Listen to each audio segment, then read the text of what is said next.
ನಮಸ್ಕಾರ. ಇವತ್ತಿನ ಮೆಗಾ ಸುದ್ದಿ ಕೊರೋನಾ ಲಸಿಕೆ.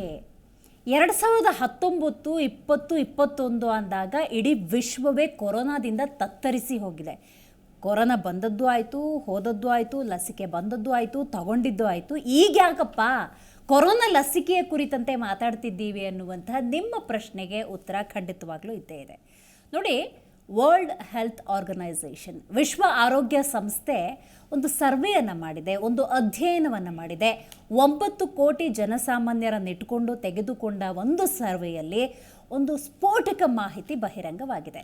ಕೊರೋನಾ ಲಸಿಕೆಯನ್ನು ಪಡೆದುಕೊಂಡವರಲ್ಲಿ 13 ತರಹದ ಆರೋಗ್ಯ ಸಮಸ್ಯೆಗಳು ಉದ್ಭವಿಸಿದವೆ. ಮತ್ತೊಮ್ಮೆ ಇದನ್ನು ಹೇಳ್ತೀನಿ, ಅದರ ಜೊತೆಗೆ ಒಂದು ಪದವನ್ನು ಆ್ಯಡ್ ಮಾಡ್ತಾ ಇದ್ದೀನಿ. ವಿದೇಶಿ ಕೊರೋನಾ ಲಸಿಕೆಯನ್ನು ಪಡೆದುಕೊಂಡವರಲ್ಲಿ 13 ತರಹದ ಆರೋಗ್ಯದ ಸಮಸ್ಯೆಗಳು ಕಂಡುಕೊಳ್ತಿದ್ದಾವೆ, ಉದ್ಭವವಾಗ್ತಿದ್ದಾವೆ ಅನ್ನುವಂಥದ್ದು. ಅದರ ಅರ್ಥ ಏನು? ಭಾರತದಲ್ಲಿ ಸಿದ್ಧವಾಯ್ತಲ್ಲ, ಆ ಕೊರೋನಾ ಲಸಿಕೆಯಿಂದ ಯಾವುದೇ ರೀತಿಯ ಅಪಾಯವಿಲ್ಲ ಅನ್ನುವಂತಹ ಸ್ಪಷ್ಟನೆ ಈ ಮೂಲಕ ಸಿಕ್ಕಿದೆ ಅನ್ನೋದು ಈ ಕ್ಷಣಕ್ಕೆ ನಿಜಕ್ಕೂ ಕೂಡ ಸಂತೋಷದ ವಿಚಾರ. ಹಾಗಾಗಿ ಕೊರೋನಾ ನಮ್ಮನ್ನು ಹೇಗೆ ಬಾಧಿಸಿತ್ತು, ಕೊರೋನಾದ ಸಂದರ್ಭದಲ್ಲಿ ವಿಶ್ವ ಹೇಗೆ ತತ್ತರಿಸಿತ್ತು, ಕೊರೋನಾಗೆ ಲಸಿಕೆಯನ್ನು ತಯಾರು ಮಾಡೋದಕ್ಕೆ ಆ ವಿಜ್ಞಾನ ಸಂಸ್ಥೆಗಳು ಯಾವ ರೀತಿ ಪರದಾಟವನ್ನು ನಡೆಸಿದ್ರು, ಎಷ್ಟು ಅವಧಿಯನ್ನು ಲಸಿಕೆಯನ್ನು ತಯಾರು ಮಾಡೋದಕ್ಕೆ ಅವರು ಪಡೆದುಕೊಂಡ್ರು, ಜೊತೆಗೆ ಲಸಿಕೆ ಅನ್ನೋದು ಯಾವ ರೀತಿ ಕಾರ್ಯನಿರ್ವಹಿಸ್ತು, ಭಾರತ ವಿದೇಶಗಳಿಗೆ ವ್ಯಾಕ್ಸಿನನ್ನು ರವಾನೆ ಮಾಡುವಂತಹ ಮಹತ್ತರವಾದ ಹೆಜ್ಜೆಯನ್ನು ಇಡ್ತು. ವಿದೇಶದಲ್ಲೂ ಕೂಡ ಭಾರತದ ವ್ಯಾಕ್ಸಿನ್ ಇತ್ತು, ವಿದೇಶಗಳಲ್ಲೂ ಕೂಡ ವ್ಯಾಕ್ಸಿನನ್ನು ಸಿದ್ಧಪಡಿಸಿದ್ರು. ಅದಕ್ಕೆ ಸಂಬಂಧಪಟ್ಟಿರುವ ಇವತ್ತಿನ ಅಧ್ಯಯನ ಸ್ವಲ್ಪ ಮೈನಸ್ ಆಗಿದೆ. ಇದಕ್ಕೆ ಸಂಬಂಧಪಟ್ಟಂತೆ ಇವತ್ತು ಕೂಲಂಕುಷವಾಗಿ ನಾವು ಮಾತುಕತೆಯನ್ನು ನಡೆಸೋಣ. ನಾನು ದಿವ್ಯಶ್ರೀ.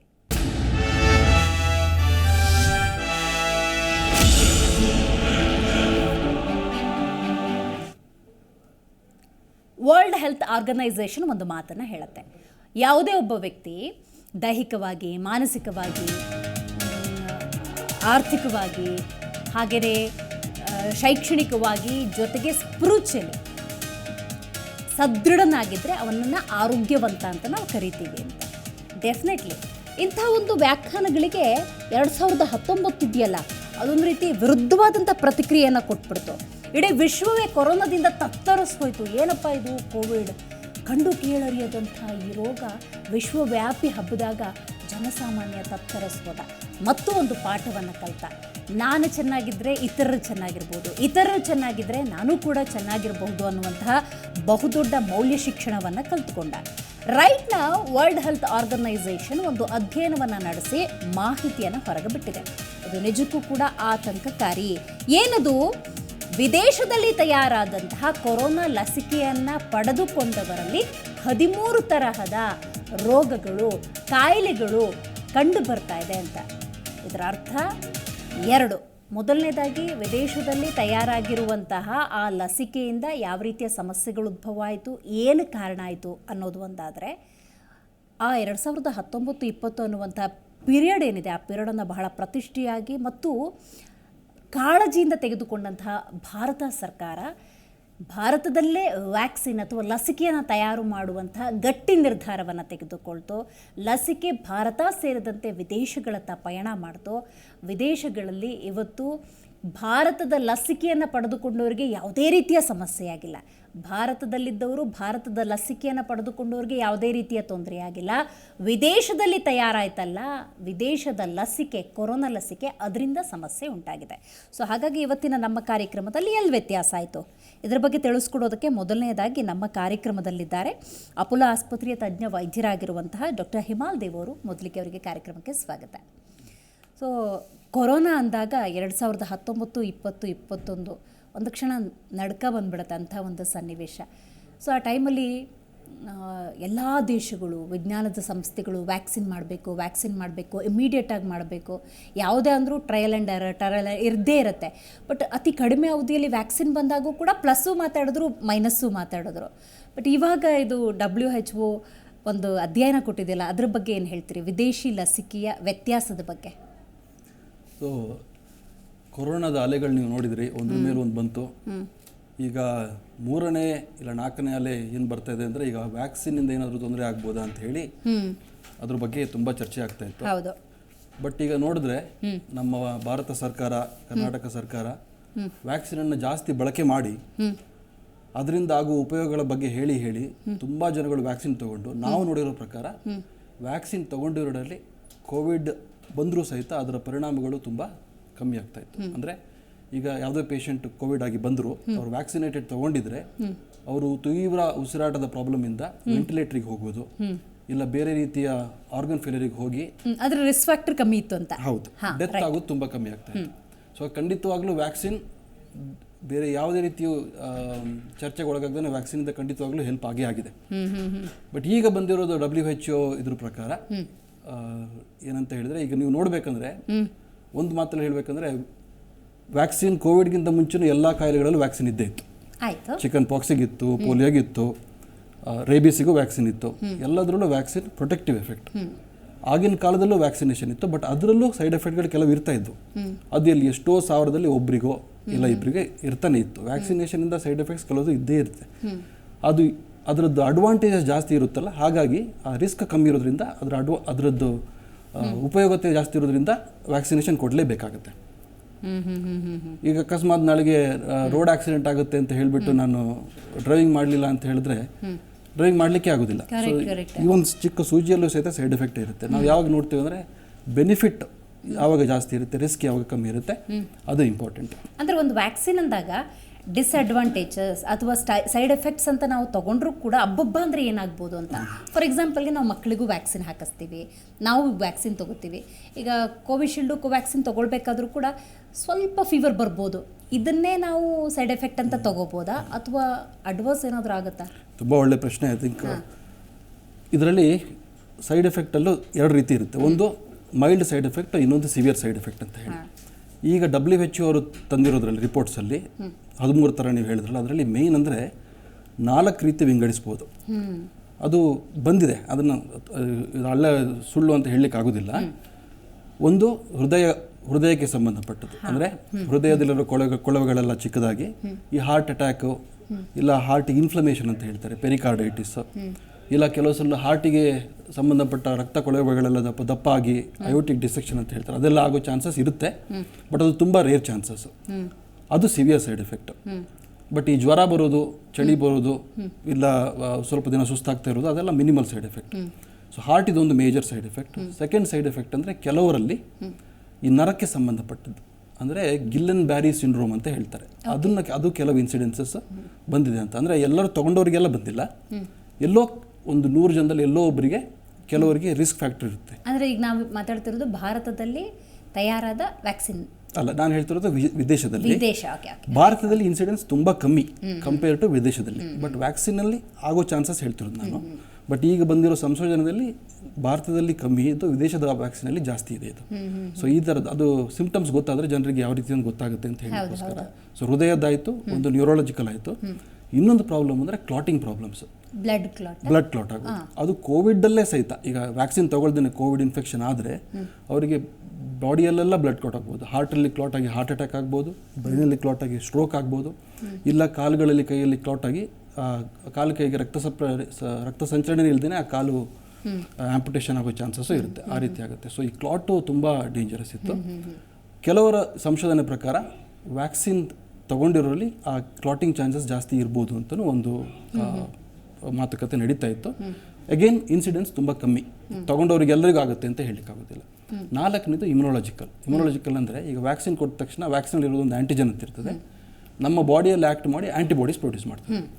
ನಮ್ಮ ಬಾಡಿನೇ ಅದಕ್ಕೆ ತುಂಬ ರಿಯಾಕ್ಟ್ ಮಾಡಿದ್ರೆ ನಮ್ಮ ಬಾಡಿನೇ ನಮಗೆ ವೈರಿ ಆಗಿಬಿಡುತ್ತೆ. ಆಟೋ ಇಮ್ಯೂನ್ ಅಂತ ಹೇಳ್ತಾರೆ, ಇಮ್ಯುನಾಲಜಿಕಲ್ ಫಿನಾಮಿನಾ. ಅದರಿಂದನೇ ಕೆಲವು ಸಲ ತೊಂದರೆ ಆಗ್ಬೋದು ಅಂತ. ಅದರಿಂದನೇ ಸಡನ್ ಆಗಿ ಆರ್ಗನ್ ಫೇಲ್ಯೂರ್ ಲಕ್ಷಣಗಳು ಕಂಡು ಬರುತ್ತೆ, ವ್ಯತ್ಯಾಸ ಆಗುತ್ತೆ. ಅಂದರೆ ನರದ್ದು ಪ್ರಾಬ್ಲಮ್ ಆಗ್ಬೋದು, ಹಾರ್ಟ್ ಪ್ರಾಬ್ಲಮ್ ಆಗ್ಬೋದು, ಮಲ್ಟಿ ಆರ್ಗನ್ ಫೇಲಿಯರ್ ಅಂತ ಹೇಳ್ತಾರೆ. ಅದು ಎಲ್ಲ ಅಂಗಗಳು ಫೇಲಿಯರ್ ಆಗ್ತಾ ಹೋಗ್ಬೋದು, ಅದಕ್ಕೆ ಹೇಳ್ತಾರೆ. ಸೊ ಹಾಗಾಗಿ ಇದೆಲ್ಲ ಲಕ್ಷಣಗಳು ಕಂಡು ಬರುತ್ತೆ. ಬಟ್ ಒಂದು ಕನ್ಕ್ಲೂಷನ್ ಏನಂತ ಹೇಳಿದ್ರೆ, ನೀವೆಲ್ಲ ವ್ಯಾಕ್ಸಿನ್ ನಾನು ಹೇಳಿದೆ, ಹಳೆ ವ್ಯಾಕ್ಸಿನ್ ಎಲ್ಲ ಇರ್ತಾ ಇತ್ತು, ಅದೆಲ್ಲ ಕಮ್ಮಿ ಸಂಖ್ಯೆಯಲ್ಲಿ ಕೊಡ್ತಾ ಇದ್ವಿ. ಕೋವಿಡ್ ಒಂಥರ ಮಹಾಮಾರಿ. ಇಲ್ಲಿ ತನಕ ಕೋವಿಡ್ ವ್ಯಾಕ್ಸಿನೇಷನ್ ಡ್ರೈವ್ ಅಂತ ಏನು ಹೇಳ್ತೀವಿ, ಇಷ್ಟು ದೊಡ್ಡ ಕೋವಿಡ್ ವ್ಯಾಕ್ಸಿನೇಷನ್ ಪ್ರಾಯಶಃ ಯಾವುದೇ ಕಾಯಿಲೆಗಳಿಗೂ ಅವರು ಇಷ್ಟು ವ್ಯಾಕ್ಸಿನೇಷನ್ ಕೊಟ್ಟಿಲ್ಲ. ಸೊ ಇಷ್ಟೊಂದು ಜನರಿಗೆ ಇಷ್ಟೊಂದು ವ್ಯಾಕ್ಸಿನೇಷನ್ ಕೊಟ್ಟಾಗ ಜನಗಳಲ್ಲಿ ಕೆಲವು ಸೈಡ್ ಎಫೆಕ್ಟ್ಸ್ ಅಂತೂ ಬಂದೇ ಬರುತ್ತೆ. ಆಗ ಅಷ್ಟು ವ್ಯಾಕ್ಸಿನೇಷನ್ ಕೊಟ್ಟಿರಲಿಲ್ಲ. ಈಗ ಇಷ್ಟೊಂದು ವ್ಯಾಕ್ಸಿನೇಷನ್ ಕೊಡುವಾಗ ಅದು ವ್ಯಾಕ್ಸಿನ್ ಇಂಡ್ಯೂಸ್ಡಿಂದನೇ ಸೈಡ್ ಎಫೆಕ್ಟಾ ಅಥವಾ ಅವರಿಗೆ ಆ ರಿಸ್ಕ್ ಫ್ಯಾಕ್ಟರ್ ಇದ್ದು ಸೈಡ್ ಎಫೆಕ್ಟ್ ಇತ್ತು ಹೇಳಲಿಕ್ಕೆ ತುಂಬ ಕಷ್ಟ. ಸೊ ನಮ್ಮ ಅದೊಂದು ಅಸಂಪ್ಷನ್ ಅಂತ, ಈ ವ್ಯಾಕ್ಸಿನೇಷನ್ ಕೊಟ್ಟಿದ್ವಿ ಆಗ ಹಾರ್ಟ್ ಅಟ್ಯಾಕ್ ಆಗಿದೆ, ವ್ಯಾಕ್ಸಿನೇಷನಿಂದ ಹಾರ್ಟ್ ಅಟ್ಯಾಕ್ ಆಗಿರ್ಬೋದಾ ಅಂತ. ಸೊ ಈಗೆಲ್ಲದೂ ಚರ್ಚೆಗಳು ನೋಡೋ ಪ್ರಕಾರ ಈಗೇನು ಹೇಳ್ತಾರೆ ಅಂದರೆ ವ್ಯಾಕ್ಸಿನಿಂದ ಆಗುವ ತೊಂದರೆಗಳು ತುಂಬ ಕಮ್ಮಿ, ಚಾನ್ಸಸ್ ಇರುತ್ತೆ ಅದು ಹೇಳಲಿಕ್ಕೆ ಕಷ್ಟ, ಬಟ್ ತುಂಬ ಕಮ್ಮಿ. ಬಟ್ ವ್ಯಾಕ್ಸಿನಿಂದ ಆಗುವ ಉಪಯೋಗ ತುಂಬ ಜಾಸ್ತಿ. ಹಾಗಾಗಿ ವ್ಯಾಕ್ಸಿನೇಷನ್ ಹೈ ರಿಸ್ಕ್ ಫ್ಯಾಕ್ಟರ್ ಇದ್ದವರಿಗೆ ಕೊಡಬೇಕಾಗುತ್ತೆ ಅಂತ ಹೇಳಿ. ಬಟ್ ಈ 19, 20, 21 ಆದಮೇಲೆ ವ್ಯಾಕ್ಸಿನು ಬಂತು, ವ್ಯಾಕ್ಸಿನ್ ತೊಗೊಂಡ್ರು, ಆ ಡೋಸೇಜನ್ನು 11 ತಿಂಗಳಾಗುತ್ತೆ, ಆಮೇಲೆ ಅದು ಮತ್ತೊಂದು ಡೋಸ್ ತೊಗೋಬೇಕು, ಈ ಥರದ್ದೆಲ್ಲ ಆಗ್ತಾಯಿದ್ರು ಒಂದಷ್ಟು ಭಾರತದಲ್ಲೇ ನಾವು ನೋಡೋದಾದರೆ, ವಿಶೇಷವಾಗಿ ನಾವು ಕರ್ನಾಟಕ ಅಂತ ಕನ್ಸಿಡ್ರ್ ಮಾಡಿದ್ರು ಕೂಡ ಹೃದಯ ಸಂಬಂಧಿ ಸಮಸ್ಯೆಗಳು, ಹಾರ್ಟ್ ಅಟ್ಯಾಕ್ ಅಥವಾ ಏನು ಹೃದಯಾಘಾತ ಮತ್ತು ಹೃದಯ ಸ್ತಂಭನ ಅಂತ ಏನು ಕರಿತೀವಿ, ಅದೆರಡೂ ಸ್ವಲ್ಪ ಜಾಸ್ತಿ ಆಯಿತು. ಈಗ ನಾವು ಪುನೀತ್ ರಾಜ್ಕುಮಾರ್ ನೋಡಿದ್ವಿ, ಚಿರಂಜೀವಿ ಸರ್ಜಾ ನೋಡಿದ್ವಿ, ಅಥವಾ ನಮ್ಮ ಅಕ್ಕಪಕ್ಕದ ಮನೆಗಳಲ್ಲೇ ಸಣ್ಣ ಪುಟ್ಟ ಹಾರ್ಟ್ ಅಟ್ಯಾಕಿಂದ ಸಾವಿಗೀಡಾದರು ಅನ್ನೋದಾದರೆ ಒಂದು ಮಿತ್ತ ಸತ್ಯನ ಗೊತ್ತಿಲ್ಲ ನನಗೆ, ಇದು ವ್ಯಾಕ್ಸಿನಿಂದಾನೆ ಅನ್ನುವಂಥ ಚರ್ಚೆಗಳು ಶುರುವಾಯಿತು ಜನರ ಮನಸ್ಸಲ್ಲಿ. ಸೊ ಇದ್ರ ಬಗ್ಗೆ ಏನು ಹೇಳ್ತೀರಿ ಅಂತ? ಅದನ್ನೇ ನಾನು ಹೇಳಿದ್ದು, ಈಗ ಎಲ್ಲರೂ ವ್ಯಾಕ್ಸಿನೇಷನ್ ತೊಗೊಂಡ್ಬಿಟ್ಟಿದ್ದಾರೆ, ವ್ಯಾಕ್ಸಿನ್ ಇಲ್ಲದೆ ಇದ್ರೂ ಸಹಿತ ಅಲ್ಲಿ ಈಗ ನನ್ನ ಡೌಟ್ ಬಂದಿದ್ದು ಯಾಕೆ ಅಂದರೆ ಅವರೆಲ್ಲ ಹೆಲ್ದಿ ಲೈಫ್ ಸ್ಟೈಲ್. ಈಗ ಯಾರೋ ಒಬ್ಬ ಕುಡುಕನೋ ಅಥವಾ ಬೇರೆ ಏನೋ ಶುಗರು ಡಯಾಬಿಟೀಸೋ ಇದ್ದವ್ರಿಗೆ ವ್ಯಾಕ್ಸಿನ್ ಕೊಟ್ಟು ಅದು ಅಡ್ವರ್ಸ್ ಆಗೋದು ಬೇಡ, ಒಬ್ಬ ಹೆಲ್ದಿ ಲೈಫ್ ಸ್ಟೈಲ್ ಇಟ್ಕೊಂಡವ್ರಿಗೆ ಆ ಥರದ್ದೇನಾದರೂ ಆಯಿತು ಅಂದಾಗ ಅದಕ್ಕೆ ಅದು ಕಾರಣ ಇರಬಹುದಾ, ವ್ಯಾಕ್ಸಿನೇ ಕಾರಣ ಇರಬಹುದಾ ಅನ್ನುವಂಥ ಚರ್ಚೆ ಜಾಸ್ತಿ ಆಗುತ್ತೆ. ಅದು ಸಾಧಾರಣ, ಇದು ಯಾವುದೇ ಅಸೋಸಿಯೇಷನ್ ಅಂತ ಹೇಳ್ತಾರೆ, ಏನೇ ಆದರೂ ಸಹಿತ ಇದು ಕಾರಣ ಇರ್ಬೋದಾ ಅಂತ ಹೇಳ್ತಾರೆ. ಬಟ್ ಏನಂದರೆ ಎಷ್ಟೇ ಹೆಲ್ದಿ ಇದ್ರೂ ಸಹಿತ ನಮಗೆ ಕೆಲವು ಜೆನೆಟಿಕ್ ರಿಸ್ಕ್ ಫ್ಯಾಕ್ಟರ್ಸ್ ಇರುತ್ತೆ. ನಮ್ಮ ತಂದೆಗೋ ಇಲ್ಲ ತಾಯಿಗೋ ಅಜ್ಜಿಯವರಿಗೋ ಈ ಹಾರ್ಟಿನ ಪ್ರಾಬ್ಲಮ್ ಎಲ್ಲ ಇದ್ದರೆ ನಮಗೂ ಆ ಪ್ರಾಬ್ಲಮ್ ಸಾಧ್ಯತೆ ಇರುತ್ತೆ. ಕೆಲವು ಸಲ ಅದು ಲಕ್ಷಣಗಳು ಮುಂಚೆನೇ ಕಂಡು ಬರುತ್ತೆ, ಅವರಿಗೆ ಟೆಸ್ಟ್ ಮಾಡಿ ಅವರು ಡಯಾಗ್ನೋಸ್ ಮಾಡಿ ಅದನ್ನು ಟ್ರೀಟ್ಮೆಂಟ್ ಮಾಡ್ತಾರೆ. ಬಟ್ ಕೆಲವರಿಗೆ ಸಡನ್ ಆಗುತ್ತೆ, ಅದು ಹೇಳಲಿಕ್ಕೆ ಆಗೋದಿಲ್ಲ. ಪ್ರಾಯಶಃ ಅದು ಇರ್ಬೋದು. ವ್ಯಾಕ್ಸಿನ್ಗೆ ಸಂಬಂಧಪಟ್ಟಿತ್ತು ಅಂತ ಹೇಳಲಿಕ್ಕೆ ತುಂಬ ತುಂಬ ಕಷ್ಟ. ಬಟ್ ಕೆಲವು ಕ್ಲಾಟ್ಗಳು ಗೊತ್ತಾಗ್ತದೆ ನಮಗೆ. ಅಂದರೆ ಈ ರಕ್ತನಾಳಗಳಲ್ಲಿ ಕ್ಲಾಟ್ ಆಗಿಬಿಟ್ಟು ಈ ಕಾಲ್ಗಳಿದಾಗೋದು, ಅಂದರೆ ಮುಂಚೆ ಚೆನ್ನಾಗಿದ್ದು ಬ್ಲಡ್ ಚೆನ್ನಾಗಿ ಸರ್ಕ್ಯುಲೇಷನ್ ಆಗ್ತಿದೆ, ಸಡನ್ನಾಗಿ ಸ್ಟಾಪ್ ಆಗಲಿಕ್ಕೆ ಬರೀ ಒಂದು ಕಡೆ ಅಲ್ಲ, ಎಲ್ಲ ಅಂಗಾಂಗಗಳೆಲ್ಲ ಕ್ಲಾಟ್ಗಳಾಗೋದು, ಅದು ಕೆಲವು ಸಲ ವ್ಯಾಕ್ಸಿನಿಗೆ ಸಂಬಂಧಪಟ್ಟಿದ್ದು ಅಂತ ಹೇಳ್ತಾರೆ. ಬಟ್ ಅದರಲ್ಲಿ 1,000ರಲ್ಲಿ 1-2 ಇರ್ಬೋದು ಆ ರೀತಿ. ನನ್ಗೆ ಇನ್ನೊಂದು ಏನು ಡೌಟ್ ಬಂತು ಅಂದರೆ, ಈಗ ಕೊರೋನಾನೇ ಇರ್ಬೋದು, ಯಾವುದೋ ಒಂದು ಕಾಯಿಲೆಗೆ ವ್ಯಾಕ್ಸಿನ್ ಅಂತ ತಯಾರು ಮಾಡ್ತಾರೆ, ವ್ಯಾಕ್ಸಿನ್ ಕೊಡ್ತಾರೆ. ವ್ಯಾಕ್ಸಿನ್ ಕೊಟ್ಟಾಗ ಏನಾದರೂ ಡಿಸ್ಅಡ್ವಾಂಟೇಜ್ ಆಯಿತು ಇಲ್ಲ ಸೈಡ್ ಎಫೆಕ್ಟ್ ಆಯಿತು ಅನ್ನೋದಾದರೆ, ಆ ಸೈಡ್ ಎಫೆಕ್ಟನ್ನು ಕಂಟ್ರೋಲ್ ಮಾಡೋಕ್ಕೆ ಏನಾದರೂ ಒಂದು ವ್ಯಾಕ್ಸಿನ್ ಇರುತ್ತಾ, ಅಥವಾ ಅದಕ್ಕೇನಾದರೂ ಇಂಜೆಕ್ಷನ್ ಇರುತ್ತಾ, ಅಥವಾ ಆ ಸೊಲ್ಯೂಷನ್ನ ಮುಂಚೆನೇ ರೆಡಿ ಮಾಡಿ ಇಟ್ಕೊಂಡಿರ್ತಾರೆ ಹೆಂಗೆ? ಇಲ್ಲ. ಸೊ ವ್ಯಾಕ್ಸಿನೇಷನ್ ಇಂಡ್ಯೂಸ್ಡ್ ಸೈಡ್ ಎಫೆಕ್ಟಿಗೆ ಪ್ರತ್ಯೇಕ ಮದ್ದಿಲ್ಲ. ಬಟ್ ಏನಂದರೆ ಈಗ ಕ್ಲಾಟ್ ಆಯಿತು ಅಂತ ಹೇಳಿದ್ರೆ ಆ ಕ್ಲಾಟನ್ನು ಕರಗಲಿಕ್ಕೋಸ್ಕರ ಈ ಮೆಡಿಸಿನ್ಸ್ ಇರುತ್ತೆ, ಅದನ್ನು ಕೊಡ್ತಾರೆ. ಅದರಿಂದ ಈಗ ನರದ ತೊಂದರೆ ಆದರೆ ಆ ನರದಕ್ಕೆ ಸಪೋರ್ಟಿವ್ ಏನಾದರೂ ಮೆಡಿಸಿನ್ಸ್ ಎಲ್ಲ ಇರುತ್ತೆ, ಅದನ್ನು ಕೊಡ್ತಾರೆ. ಹಾಗೆ ಸಪೋರ್ಟಿವ್ ಮೆಡಿಸಿನ್ಸ್, ಅದನ್ನು ತಡೆಗಟ್ಟಲಿಕ್ಕೋಸ್ಕರ ಯಾವುದೋ ಒಂದು ಮೆಡಿಸಿನ್ಸ್ ಇಲ್ಲ. ಈಗ ಏನೇ ಆದರೂ plus and minus, trial and ಎರರ್ಗಳು ಡೆಫಿನೆಟ್ಲಿ ಒಂದು ವ್ಯಾಕ್ಸಿನ್ ತಯಾರು ಮಾಡಬೇಕಾಗಿರುತ್ತೆ. ಈ ವ್ಯಾಕ್ಸಿನ್ ತಯಾರು ಮಾಡಬೇಕಾದ್ರೆ ಈ ಥರದ್ದೊಂದೇನೋ ಸೈಡ್ ಎಫೆಕ್ಟ್ ಆಗ್ಬೋದು ಅಂತ ಆವಾಗಲೇ ಆ ಸೈಡ್ ಎಫೆಕ್ಟ್ಗೆ ಒಂದು ಪರಿಹಾರ ಅಂತ ಮಾಡ್ಕೊಳ್ಳೋಕ್ಕೆ ಚಾನ್ಸಸ್ ಇರುತ್ತೆ. ಆ ಥರದ್ದು ಯೋಚನೆಗಳನ್ನು ಮಾಡೋದಿಲ್ಲ. ಅದು ಬಹುಶಃ ಅದು ಸಾಧ್ಯವೇ ಇಲ್ಲ. ಹೌದಾ? ಹೌದು. ಅದು ಪ್ರಿವೆಂಟ್ ಮಾಡಲಿಕ್ಕೋಸ್ಕರ ಅದು ಯಾವ ರೀತಿ ಆ್ಯಕ್ಟ್ ಮಾಡುತ್ತೆ ಅಂತ ಪ್ರಿವೆಂಟ್ ಮಾಡಲಿಕ್ಕೆ ಸ್ವಲ್ಪ ಕಷ್ಟ. ಸೊ ಬಟ್ ಆದಾಗ ಅದನ್ನು ಮುಂದೆ ಪ್ರಾಬ್ಲಮ್ ಆಗದೇ ಇರೋ ಹಾಗೆ ತಡೆಯೋ ಥರ ನಾವು ಇದು ಟ್ರೀಟ್ಮೆಂಟ್ ಕೊಡ್ಬೋದು ಅಷ್ಟೇ. ನಾವು ಭಾರತದ ವಿಷಯಕ್ಕೆ ಬರೋದಾದರೆ, ಕೋವಿಡ್ ಬಂತು, ವ್ಯಾಕ್ಸಿನ್ ಬಂತು, ನಮ್ಮ ವಿಜ್ಞಾನ ಸಂಸ್ಥೆಗಳು ವ್ಯಾಕ್ಸಿನ್ ತಯಾರು ಮಾಡ್ತಿದ್ದಾವೆ ಅಂದಾಗ ರಾಜಕೀಯ ರೂಪ ಪಡ್ಕೊಂಡಿದ್ದು ನಾವು ನೋಡ್ತಾ ಇದ್ವಿ. ಏನು ಪ್ರಧಾನಿ ನರೇಂದ್ರ ಮೋದಿ ತೊಗೊಂಡಿದ್ದಾರಾ ಅನ್ನೋದರಿಂದ ಹಿಡಿದು ತೊಗೊಳ್ಳೋದು ಬೇಡಪ್ಪ ಅಂತ ತಪ್ಪಿಸ್ಕೊಂಡವರು ಇದ್ದಾರೆ. ಮತ್ತು ಈ ಆಶಾ ಅಂಗನವಾಡಿ ಕಾರ್ಯಕರ್ತರು ಎಳ್ಕೊಂಡು ಹೋಗಿ ಆರೋಗ್ಯ ಕೇಂದ್ರಕ್ಕೆ ವ್ಯಾಕ್ಸಿನ್ ಹಾಕಿದ್ದನ್ನು ನೋಡ್ತೀವಿ. ಆ ಭಯ ಯಾಕೆ ಹುಟ್ಕೊಳ್ತು ಅಂತ? ವ್ಯಾಕ್ಸಿನೇಷನ್ ಭಯ ಯಾಕೆಂದರೆ ನಾವು ಈಗ ಒಂದು ಮಗು ಹುಟ್ಟುತ್ತಾ ಅಂದರೆ ನಾವೇ ಕರ್ಕೊಂಡೋಗಿ ವ್ಯಾಕ್ಸಿನ್ ಹಾಕೊಂಬರ್ತೀವಿ, ಅಂದರೆ ಮಗು ಚೆನ್ನಾಗಿರಬೇಕು ಅಂತ. ಅದು ಚಿಕನ್ ಪಾಕ್ಸು ನಥಿಂಗ್ ಆ ಥರದ್ದು ಏನಾದರೂ ಕಾಯಿಲೆಗಳಿತ್ತು ಅಂತ ಹೇಳಿದ್ರೆ ಅದಕ್ಕೆ ವ್ಯಾಕ್ಸಿನ್ ಹೌದಪ್ಪ ತೊಗೋಬೇಕು ಅನ್ನೋ ಇಂಟೆನ್ಷನ್ ಇದೆ. ಎಂಥ ಅವಿದ್ಯಾವಂತರು ಹೋಗಿ ವ್ಯಾಕ್ಸಿನ್ ಹಾಕೋಬೇಕು, ಹೌದಪ್ಪ ಆಸ್ಪತ್ರೆಗೆ ಹೋಗಬೇಕು ಅನ್ನೋ ಭಾವನೆ ಇರುತ್ತೆ. ಬಟ್ ಈ ಮೊಮೆಂಟಲ್ಲಿ ಕೋವಿಡ್ ಪೀರಿಯಡಲ್ಲಿ ಎಂಥ ಅವಿದ್ಯಾವಂತನೂ ಬೇಡಪ್ಪ ಅನ್ನುವಂಥದ್ದು, ವಿದ್ಯಾವಂತನೂ ಬೇಡ ಅನ್ನುವಂಥ ಸಿಚುವೇಶನ್ ಬಂತಲ್ಲ, ಆ ಆತಂಕದ ಬಗ್ಗೆ, ಭಯದ ಬಗ್ಗೆ ಯಾಕೆ ಅಂತ, ಹೇಗೆ? ಅದು ಹೇಗಂದರೆ, ಈಗ ಕೋವಿಡ್ ಬಂದ ತಕ್ಷಣ ಅದು ಯಾವ ರೀತಿ ಜನಗಳಿಗೆ ಪೆಟ್ಟು ಬಿತ್ತು ಅಂದರೆ, ಕೆಲವರಿಗೆ ಏನೂ ಆಗಲಿಲ್ಲ, ಬರೀ ಕೆಮ್ಮು ಕಫ ಬಂತು, ಇದು ನಾರ್ಮಲ್ ವೈರಸ್ ಫ್ಲೂ ಥರ ಅಂತ. ಬಟ್ ಪ್ರಾಬ್ಲಮ್ ಆಗಿದೆ ಯಾರಿಗೆ ಅಂತ ಹೇಳಿದ್ರೆ ರಿಸ್ಕ್ ಫ್ಯಾಕ್ಟರ್ ಇದ್ದವರಿಗೆ, ತುಂಬ ಹೈ ಶುಗರ್ ಇದ್ದವರಿಗೆ, ವಯಸ್ಕರಿಗೆ, ಇಮ್ಯುನಿಟಿ ಕಮ್ಮಿ ಇದ್ದವರಿಗೆಲ್ಲ ಅದು ತುಂಬ ಜಾಸ್ತಿಯಾಗಿ ನಾವು ಕಣ್ಣಾರೆ ನೋಡಿದ್ದು. ಈಗ ಸಹ ಜನಗಳಿಗೆ ಕೇಳಿದ್ರೆ ಹೇಳ್ತಾರೆ ಕೋವಿಡ್ ಇಸ್ ಅ ಹೋಕ್ಸ್, ಇಲ್ಲ ಕೋವಿಡ್ ಇದು ಜಸ್ಟ್ ಅಷ್ಟು ಜೋರಾಗಿರಲಿಲ್ಲ, ನಾವೇ ಹುಟ್ಟಿಸಾಕಿದ್ದು ಅಂತ ಹೇಳ್ತಾರೆ. ಬಟ್ ಡಾಕ್ಟರ್ ಶಂಕರ್, ಡಾಕ್ಟರ್ ಅಂಜಿನಪ್ಪನವರು ನಮ್ಮ ಜೊತೆ ಇದ್ದಾರೆ, ಅವ್ರು ಕಣ್ಣಾರೆ ನೋಡಿದ್ದಾರೆ, ಎಷ್ಟೋ ಜನ ಟ್ರೀಟ್ಮೆಂಟು ಮಾಡಿದ್ದಾರೆ. ನಮ್ಮ ಕಣ್ಣಾರೆ ಎಷ್ಟೋ ಪೇಷಂಟ್ಗಳು ತುಂಬ ಸೀರಿಯಸ್ ಆಗಿ ಡೆತ್ ಆಗೋದನ್ನು ನೋಡಿದ್ವಿ, ಅದರಿಂದ ಹೊರಗೆ ಬಂದದ್ದು ನೋಡಿದ್ದೇವೆ. ಸೊ ಎರಡನೇ ಅಲೆ ಅಂತೂ ತುಂಬ ಸೀರಿಯಸ್ ಆಗಿತ್ತು. ನನ್ನದು ತುಂಬ ಫ್ಯಾಮಿಲಿ ಮೆಂಬರ್ಸ್ ಅವ್ರ ಫ್ಯಾಮಿಲಿ ಪರ್ಸನ್ನೇ ಅವ್ರನ್ನ ಕಳ್ಕೊಂಡಿದ್ದಾರೆ. ಸೊ ಹಾಗಾಗಿ ಕೆಲವ್ರಿಗೆ ಏನೂ ಆಗ್ತಿಲ್ಲ, ಕೆಲವರಿಗೆ ತುಂಬ ಜೋರ ಆಗ್ತಿದೆ ಅಂದಾಗ ಜನಗಳಲ್ಲಿ ತುಂಬ ಕನ್ಫ್ಯೂಷನ್ ಶುರು ಆಗ್ತದೆ. ಬಗ್ಗೆ ನಾನು ಮಾತಾಡ್ತೀನಿ ಡೀಟೇಲ್ ಆಗಿ ನಿಮ್ಮ ಜೊತೆ. ಅದಿದೆಯಾ, ಅದಕ್ಕೆ ನಿಜವಾಗ್ಲೂ ಅದಕ್ಕೆ ಮೆಡಿಸಿನ್ ಬೇಕಾ? ನಮ್ಮ ಬಾಡಿಯ ಇಮ್ಯುನಿಟಿ, ಕೆಲವರೆಲ್ಲ ಈ ಮೆಡಿಸಿನ್ಸ್ ಮನೆ ಮದ್ದು ಮಾಡಿ ಸಾಕು, ಇಮ್ಯುನಿಟಿ ಬೆಳೆಸ್ಕೊಳ್ಳಿ ಸಾಕು ಆ ಥರ ಎಲ್ಲ ಹೇಳಿದ್ರು. ಹಾಗಾಗಿ ಅದರಿಂದನೇ ಇಂಪ್ರೂವ್ ಆಗ್ಬೋದಾ, ವ್ಯಾಕ್ಸಿನೇಷನ್ ರಿಯಲಿ ಬೇಕಾ ಅಂತ. ಬಟ್ ಕೊನೆಯ ಇದು ಅಂದರೆ ವ್ಯಾಕ್ಸಿನೇಷನ್ ಖಂಡಿತವಾಗ್ಲೂ ಎಷ್ಟೋ ಜನಗಳಿಗೆ ಹೆಲ್ಪ್ ಮಾಡಿದೆ. ಅದು ಭಾರತದ ವ್ಯಾಕ್ಸಿನ್ ನೀವು ಹೇಳಿದಾಗೆ ಈಗ ನಮ್ಮ ಅದೃಷ್ಟವೋ ನಮ್ಮ ಇದು ಗೊತ್ತಿಲ್ಲ, ಬಟ್ ಖಂಡಿತವಾಗ್ಲೂ ಅಲ್ಲಿನ ಸೈಡ್ ಎಫೆಕ್ಟ್ ಕಂಪೇರ್ ಮಾಡಿದ್ರೆ ಇಲ್ಲಿನ ಸೈಡ್ ಎಫೆಕ್ಟು ಕಮ್ಮಿ ಇದೆ ಅಂತಲೇ ಸಂಶೋಧನೆ ಹೇಳ್ತದೆ. Right, super. ಮಣಿಪಾಲ್ ಆಸ್ಪತ್ರೆ ತಜ್ಞ ವೈದ್ಯರಾಗಿರುವಂಥ ಡಾಕ್ಟರ್ ಶಂಕರ್ ಅವರು ನಮ್ಮ ಜೊತೆಗೆ ಝೂಮ್ನಿಂದ ಕನೆಕ್ಟ್ ಆಗ್ತಾ ಇದ್ದಾರೆ. ಸರ್ ನಮಸ್ಕಾರ. ನಮಸ್ಕಾರ ಸರ್, ನಿಮ್ಗೆ ವಿಷಯ ಗೊತ್ತಿದೆ, ವರ್ಲ್ಡ್ ಹೆಲ್ತ್ ಆರ್ಗನೈಸೇಷನ್ ಒಂದು ಅಧ್ಯಯನ ಮಾಡಿದೆ. 9 ಕೋಟಿ ಜನರನ್ನು ಅಧ್ಯಯನದ ಒಳಪಡಿಸ್ಕೊಂಡು ವಿದೇಶದಲ್ಲಿ ತಯಾರಾದಂತಹ ಲಸಿಕೆಯ ಪರಿಣಾಮಗಳನ್ನು ಎಕ್ಸ್ಪ್ಲೇನ್ ಮಾಡಿದೆ ಸರ್. 13 ತರಹದ ರೋಗ ಸಮಸ್ಯೆಗಳು ಅಂತ ಹೇಳಿ. ಸೊ ಇಲ್ಲಿ ಕಂಪೇರ್ ಮಾಡ್ತಾ ನಾವು ನೋಡ್ತಾ ಹೋಗೋದಾದರೆ ಭಾರತದ ವ್ಯಾಕ್ಸಿನ್ ಒಂದು ರೀತಿ ಶ್ರೇಷ್ಠ ಮತ್ತು ಒಳ್ಳೆ ರೀತಿಲಿದೆ, ಕಡಿಮೆ ಸೈಡ್ ಎಫೆಕ್ಟ್ ಅನ್ನುವಂಥ ನಿರ್ಣಯಕ್ಕೆ ನಾವು ಬರಬಹುದಾ ಅನ್ನೋದೇ ಪ್ರಶ್ನೆ ಸರ್.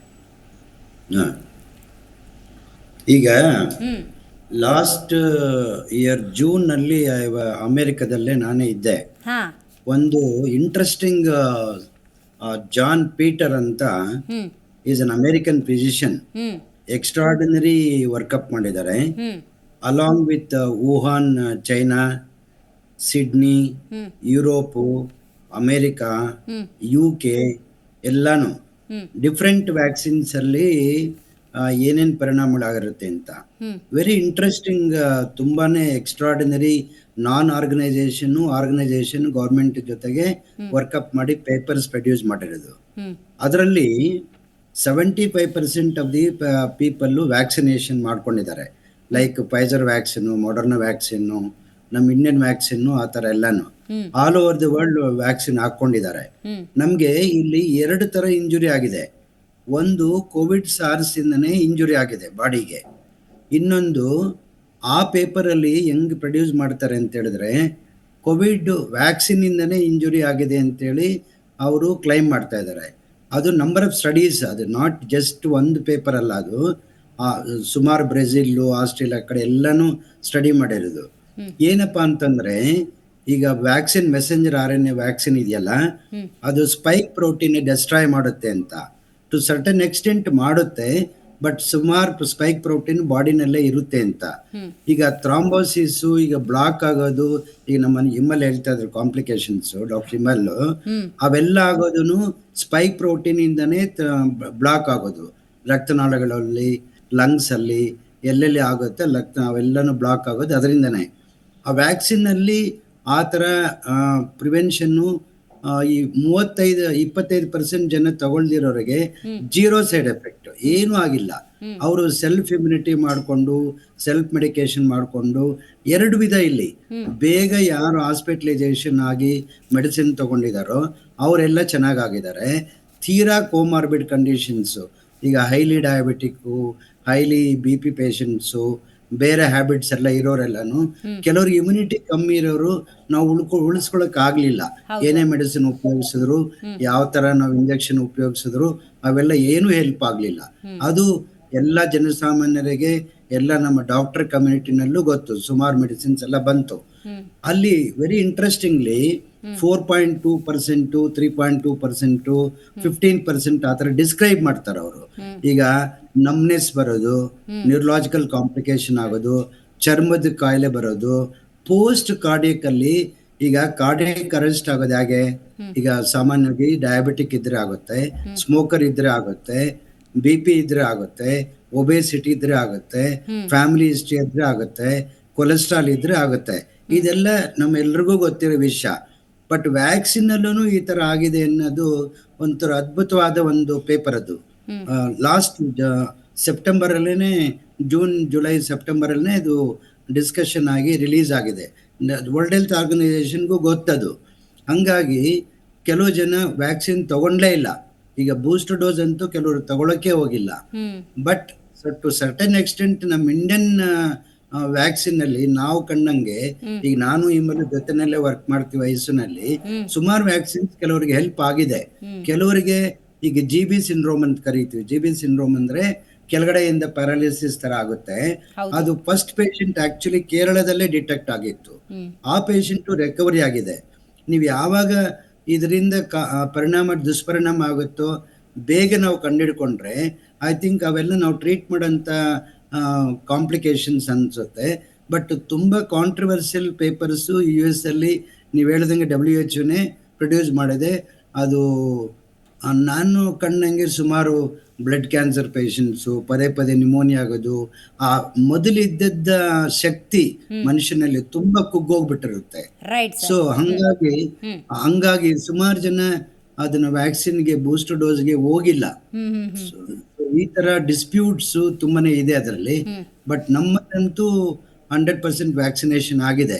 ಬಟ್ ಇಲ್ಲಿ ಕಾಮನ್ ಆಗಿ ಹೇಳೋದೇನಂತಂದ್ರೆ, ಯಾರು ಡಿಸೀಸ್ಗೆ ಚೆನ್ನಾಗಿ ಎಕ್ಸ್ಪೋಸ್ ಆಗ್ಬಿಟ್ಟು ಇಮ್ಯುನಿಟಿ ಡೆವಲಪ್ ಮಾಡ್ಕೊಂಡಿರ್ತಾರೋ ಅವ್ರಿಗೆ ಯಾವ ವ್ಯಾಕ್ಸಿನ್ ಬೇಡ, ಯಾವ ಮೆಡಿಸಿನ್ ಬೇಡ. ಸೊ ನಾವು ಅಂತ ಒಳ್ಳೆ ಆಹಾರ ತಗೊಂಡು ಅವ್ರ ಸ್ವಂತ ಇಮ್ಯುನಿಟಿ ಬಿಲ್ಡಪ್ ಮಾಡ್ಕೊಂಡ್ರೆ ಐ ಥಿಂಕ್ ವ್ಯಾಕ್ಸಿನ್ ನನ್ಗೇನು ಯಾವ ಬೂಸ್ಟರ್ ಡೋಸು ಬೇಕಾಗಿಲ್ಲ ಅಂತ ನನ್ನ ಪೇಪರ್ ಓದಿದ್ಮೇಲೆ. ರೈಟ್ ಸರ್, ಗೊತ್ತಾಯ್ತು ಸರ್.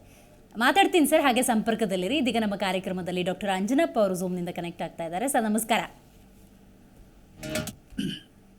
ಸರ್ ಕೇಳಿಸ್ತಿದ್ಯಾ ನಾನು ಮಾತಾಡೋದು? ಅಂಜನಪ್ಪ ಸರ್. ಓಕೆ, ಸಂಪರ್ಕ ಸಾಧ್ಯ ಆಗ್ತಾ ಇಲ್ಲ. ಮತ್ತೊಮ್ಮೆ ಅವ್ರನ್ನ ಸಂಪರ್ಕ ಮಾಡುವಂಥ ಎಲ್ಲ ಪ್ರಯತ್ನ ಮಾಡೋಣ.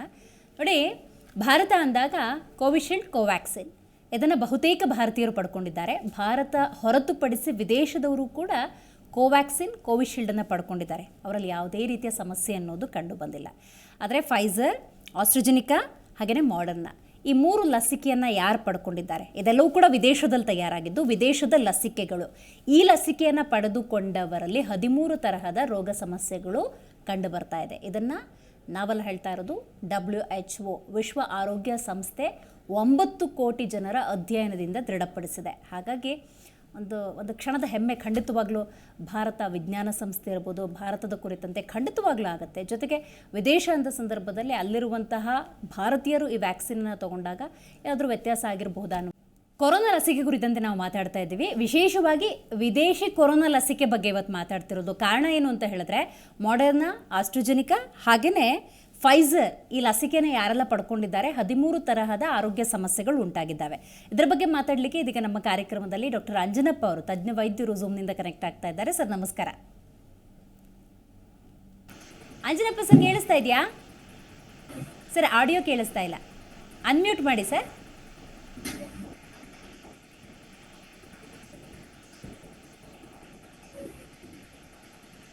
ಅನ್ಮ್ಯೂಟ್ ಆಯ್ತಾ ಸರ್? ಇಲ್ಲ ಸರ್, ಕೇಳ್ತಾ ಇಲ್ಲ. ಬಂತು ಸರ್, ಆಡಿಯೋ ಬಂತು. ರೈಟ್ ಸರ್, ಈಗ ಕೋವಿಡ್ ವ್ಯಾಕ್ಸಿನ್ ಬಂದಾಗಿನಿಂದ ಇವತ್ತಿನವರೆಗೂ ಕೂಡ ನೀವು ಹೇಳಿದ ಒಂದೇ ಒಂದು ಮಾತು ಅಂತ ಹೇಳಿದ್ರೆ, ಕೋವಿಡ್ಗೆ ಯಾರೂ ಕೂಡ ಹೆದರ್ಕೊಳ್ಬೇಡಿ, ವ್ಯಾಕ್ಸಿನ್ ಬಂದಿದೆ ಅಂದರೆ ಅದು ನಿಮ್ಮ ರಕ್ಷಣೆಗೆ. ದಯವಿಟ್ಟು ಯಾರೆಲ್ಲ ವ್ಯಾಕ್ಸಿನ್ ತಗೊಂಡಿಲ್ಲ ತಗೊಳ್ಳಿ ಅಂತ ಅವತ್ತಿನಿಂದ ಇವತ್ತಿನವರೆಗೂ ನೀವು ಎಕ್ಸ್ಪ್ಲನೇಷನ್ ಕೊಟ್ಕೊಂಡೇ ಬಂದ್ರಿ, ಜನರಲ್ ಧೈರ್ಯ ತುಂಬ್ತಿದ್ರಿ. ಬಟ್ ಈಗ ವಿದೇಶದಲ್ಲಿ ತಯಾರಾಗಿರುವಂಥ ಕೊರೋನಾ ವ್ಯಾಕ್ಸಿನ್ ಇದೆ, ಅದರಿಂದ 13 ತರಹದ ರೋಗ ಸಮಸ್ಯೆಗಳು ಕಂಡು ಬಂದಿದೆ ಅನ್ನುವಂಥ ಅಧ್ಯಯನ ಇದೆಯಲ್ಲ ಸರ್, ಅದು ಬಹಳ ಆತಂಕಕಾರಿ. ಏನ್ ಹೇಳ್ತೀರಾ ಸರ್ ಇದ್ರ ಬಗ್ಗೆ? ಯಾವುದೇ ಒಂದು ಅಧ್ಯಯನಕ್ಕೆ ನಾವು ಗೌರವ ಕೊಡ್ಬೇಕು, ಅದ್ರೊಳಗೇನು ತಪ್ಪೇನಿಲ್ಲ ಅಮ್ಮ. ಎಷ್ಟು ಕೇಸು, ಎಷ್ಟು ಜನಕ್ಕೆ ಏನಾಯ್ತು ಅನ್ನೋದು ಬಹಳ ಇಂಪಾರ್ಟೆಂಟ್. ನೋಡಿಮ್ಮ, ನಾವು Indians are pioneers in manufacturing all kinds of vaccines. Vaccine ಅಂದ ತಕ್ಷಣ ಜನಗಳಿಗೆ ದಯವಿಟ್ಟು ಒಂದು ಅರಿವಿರ್ಲಿ, either it's a killed virus or an attenuated virus, ಅಂದ್ರೆ ವೈರಸ್ಗೆ ಶಕ್ತಿ ಇಲ್ದಂಗ್ ಮಾಡಿ. ಬಟ್ ಓನ್ಲಿ ಥಿಂಗ್ ಅದನ್ನ ಪ್ರಿಸರ್ವ್ ಮಾಡ್ತಾರಲ್ಲಮ್ಮ, ಪ್ರಿಸರ್ವೇಟಿವ್ ಇಂದ ಸಮ್ ಪ್ರಾಬ್ಲಮ್ಸ್ ಬರ್ಬಹುದು. ಬಟ್ ಅಪರೂಪಕ್ಕೊಂದ್ಸಾರಿ ಪೋಲಿಯೋ ವ್ಯಾಕ್ಸಿನ್ ಒಳಗೆ ವ್ಯಾಕ್ಸಿನ್ ತಗೊಂಡ್ಮೇಲೆ ಪೋಲಿಯೋ ಬಂದಿರೋ ಇನ್ಸಿಡೆನ್ಸ್ ರಿಪೋರ್ಟ್ ಆಗಿದೆ. ಬಟ್ ನಾವ್ ಇವತ್ತು ಕೋವಿಡ್ ಬಗ್ಗೆ ಮಾತನಾಡ್ತಿದೀವಿ. ಎಷ್ಟು ಕಾನ್ಫಿಡೆಂಟ್ ನಾನು ಜನಗಳಿಗೆ ಹೇಳಿದೆ ಅಂದ್ರೆ, ನಾನು 3 ಡೋಸ್ ತಗೊಂಡಿದ್ದೀನಿ, ನನಗೇನು ಆಗಿಲ್ಲ, ದಯವಿಟ್ಟು ನೀವು ತಗೊಳ್ಳಿ ಅಂತ ಹೇಳ್ತಿದೆ. ಬಟ್ ಆತಂಕಕಾರಿ ಈ ವರದಿಯನ್ನ ನೀವ್ ಹೇಳಿದ್ಮೇಲೆ ನನಗೂ ಯೋಚನೆ ಬರ್ತಾ ಇದೆ, ಒಬ್ಬ ಸೀನಿಯರ್ ಡಾಕ್ಟರ್ ಆಗಿ. ಹೌದಾ, ಹಿಂಗ್ ಯಾಕಾಯ್ತು ಅನ್ನೋದ್ರ ಬಗ್ಗೆ. ಬಟ್ ಎಷ್ಟು ಹಿಂಗ ನೋಡಿಮ್ಮ, ಕೋಟ್ಯಾಂತರ ಜನಕ್ಕೆ ವ್ಯಾಕ್ಸಿನ್ ಕೊಟ್ಟಿದೆ, ಎಷ್ಟು ಜನಕ್ಕೆ ಈ ರೀತಿಯ ಕಾಂಪ್ಲಿಕೇಶನ್ ಆಯ್ತು ಅನ್ನೋದು ಡೀಟೇಲ್ಸ್ ಗೊತ್ತಿಲ್ಲ. ಯಾಕಂದ್ರೆ ಒಂದು ರಿಪೋರ್ಟ್ ಬಂದ್ಬಿಟ್ರೆ ಅದ್ರೊಳಗಾಗಿ ಸ್ಟ್ಯಾಟಿಸ್ಟಿಕ್ಸ್ ನ ವೈಟ್ ಲೈ ಅಂತೀವಿ, ಬಿಳಿ ಸುಳ್ಳು ಅಂತೀವಿ ನಾವು. ಅದು ಎಷ್ಟು ನಿಜ ಏನು ಅಂತ. ಯಾಕಂದ್ರೆ ಕೋಟ್ಯಾಂತರ ಜನಕ್ಕೆ ನೋಡಮ್ಮ, vaccine main purpose to increase the immunity of a person. ಆ ಕಾಯಿಲೆ ಮತ್ತೆ ಬರದಂಗೆ ನಮಗೆ ಸಾಕಷ್ಟು ಎಕ್ಸಾಂಪಲ್ಸ್ ಇದಾವಮ್ಮ. ನೋಡಿ, ಇಡೀ ಗ್ಲೋಬ್ ಇಂದ ಸ್ಮಾಲ್ ಪಾಕ್ಸ್ ನ ಅದನ್ನ ಎರಾಡಿಕೇಟ್ ಮಾಡಿದ್ದು ಜನ್ನರ್ ಕಾಲದಿಂದ ಕಂಡಿಡಿದಂತ ಒಂದು ವ್ಯಾಕ್ಸಿನ್. ನಮ್ಮ ವ್ಯಾಕ್ಸಿನ್ ಬಹಳ ಮಹತ್ವ ಇದೆ. ಯಾವ್ದೋ ಇದೊಂದು ಸ್ಟಡಿ ನೀಡ್ಕೊಂಡು ನಾವು ವ್ಯಾಕ್ಸಿನ್ ಬಗ್ಗೆ ಕರೆಕ್ಟ್ ಆಗಿ ಇನ್ಫಾರ್ಮೇಶನ್ ಇಲ್ದಿರ ಮಾತಾಡೋದು ತಪ್ಪು ಅನ್ಸುತ್ತಮ್ಮ ನನಗೆ. ಬಟ್ ಎನಿವೆ, ಅವ್ರು ಕೊಟ್ಟಿರೋ ರಿಪೋರ್ಟ್ ಪ್ರಕಾರ I cannot deny, they are all scientist. But ತಯಾರು ಮಾಡ್ಬೇಕಾದ್ರೆ ಎಷ್ಟೆಲ್ಲ ಪ್ರಿಕಾಷನ್ಸ್ ತಗೋತಾರೆ and what is the advantage, ಯಾವತ್ತೂ ಕೂಡ ಅದರಿಂದ ಎಷ್ಟು ಬೆನಿಫಿಟ್ ಆಯ್ತು, ಎಷ್ಟು ತೊಂದರೆ ಆಯ್ತು, ಇದು ಕೂಡ ಬಹಳ ಇಂಪಾರ್ಟೆಂಟ್ ಆಗತ್ತಮ್ಮ.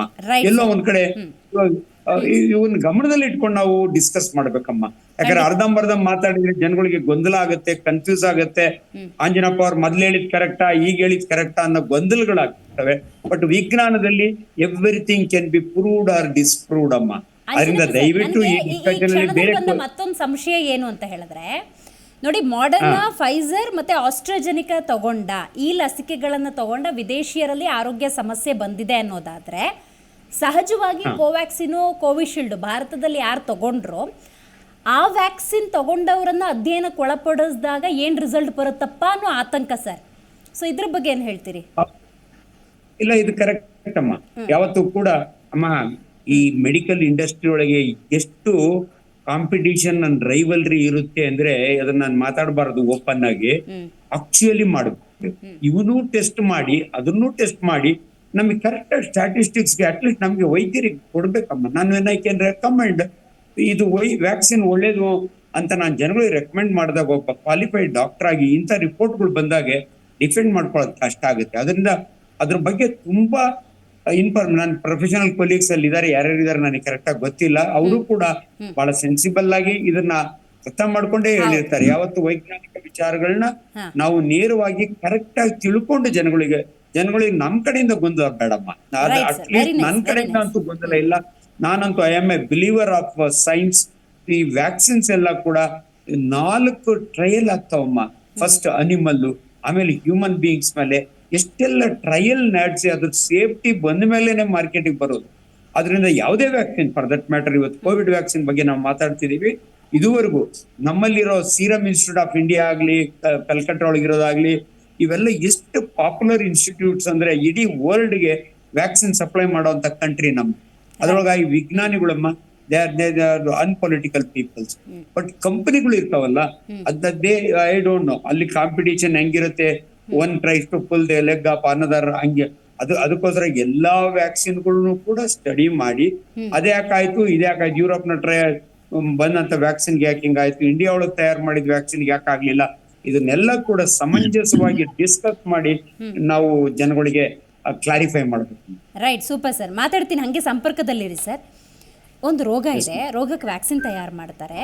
ವ್ಯಾಕ್ಸಿನ್ ತಯಾರಾಗಿ ಒಂದು ಸಮ್ ಟೈಮ್ವರೆಗೂ ಅವ್ರಿಗೆ ಯಾವುದೇ ಸಮಸ್ಯೆ ಆಗಿಲ್ಲ, ವ್ಯಾಕ್ಸಿನ್ ತೊಗೊಂಡಿದ್ದೀನಿ, ಆ ವ್ಯಕ್ತಿ ಪರ್ಫೆಕ್ಟ್ಲಿ ಆಲ್ ರೈಟ್ ಅನ್ನುವಂಥ ಸಿಚುವೇಶನಲ್ಲೇ ಕೋವಿಡ್ ಟೈಮಲ್ಲಿ ಪ್ರಪಂಚನೇ ಇರಬೇಕಾದ್ರೆ ಯಾಕೆ ಅಧ್ಯಯನಗಳಾಗ್ತವೆ?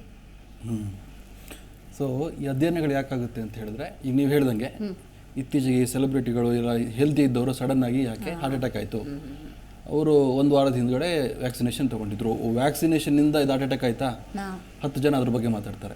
10 ಜನ ಇಲ್ಲ ಇದು ವ್ಯಾಕ್ಸಿನೇಷನಿಂದ ಅವ್ರು ಹೆರಿಡಿಟ್ರಿಯಿಂದ ಮಾತಾಡ್ತಾರೆ. ಸೊ 10 ಜನ ಕ್ವಶನ್ ಮಾಡುವಾಗ ಅಧ್ಯಯನಗಳು ಮಾಡಲೇಬೇಕು. ನಾವು ಯಾವುದೇ ಒಂದು ಮೆಡಿಸಿನ್, ಡಾಕ್ಟರ್ ಅಂಜನಪ್ಪ ಮತ್ತು ಡಾಕ್ಟರ್ ಶಂಕರ್ ಹೇಳಿದಾಗೆ, ಯಾವುದೇ ಒಂದು ಮೆಡಿಸಿನ್ ಕೊಡೋಕ್ಕಿಂತ ಮುಂಚೆ ಅದರ ಹಿಂದೆ ತುಂಬ ಅಧ್ಯಯನಗಳು ನಡೆದಿರುತ್ತೆ, ರಿಸರ್ಚ್ ನಡೆದಿರುತ್ತೆ, trials, phase 1, phase 2, phase 3, phase 4 trials ಅಂತ ನಡೆದಿರುತ್ತೆ. ಅದೆಲ್ಲ ಸೇಫ್ಟಿ ಪ್ರೊಫೈಲ್ ನೋಡಿಕೊಂಡೇ ನೆಕ್ಸ್ಟ್ ಮೆಡಿಸಿನ್ ಹೊರಗಡೆ ಬಿಡ್ತಾರೆ. ಅದಾದರೂ ಸಹಿತ ಕೆಲವು ಸಲ ಸೈಡ್ ಎಫೆಕ್ಟ್ ಆದರೆ ಆ ಸೈಡ್ ಎಫೆಕ್ಟ್ ಯಾಕಾಯಿತು ಅಂತ ಮತ್ತೆ ಅಧ್ಯಯನಗಳು ಆಗೇ ಆಗುತ್ತೆ. ಓಕೆ ಸೊ ಇದು ನಮ್ಮ ಮುಂದೆ ಬೇರೆ ಜನರಿಗೆ ತೊಂದರೆ ಆಗಬಾರ್ದು ಅಂತ ಹೇಳಲಿಕ್ಕೋಸ್ಕರ ಅಧ್ಯಯನಗಳು ಮಾಡಿ ನೀವು ಹೇಳ್ದಂಗೆ ಅದಕ್ಕೇನಾದ್ರು ಸೈಡ್ ಎಫೆಕ್ಟಿಗೆ ನಾವು ಪರಿಹಾರ ಕಂಡುಹಿಡಿಬೋದಾ ಮುಂಚೆನೆ ಅದನ್ನೆಲ್ಲ ಕಂಡುಹಿಡಿಯೋಕ್ಕೋಸ್ಕರ ಅಧ್ಯಯನ ಮಾಡ್ತಾರೆ. ಅಧ್ಯಯನವು ರಿಕ್ವೈರ್ಮೆಂಟೇ. ಖಂಡಿತವಾಗ್ಲೂ. Okay, nice.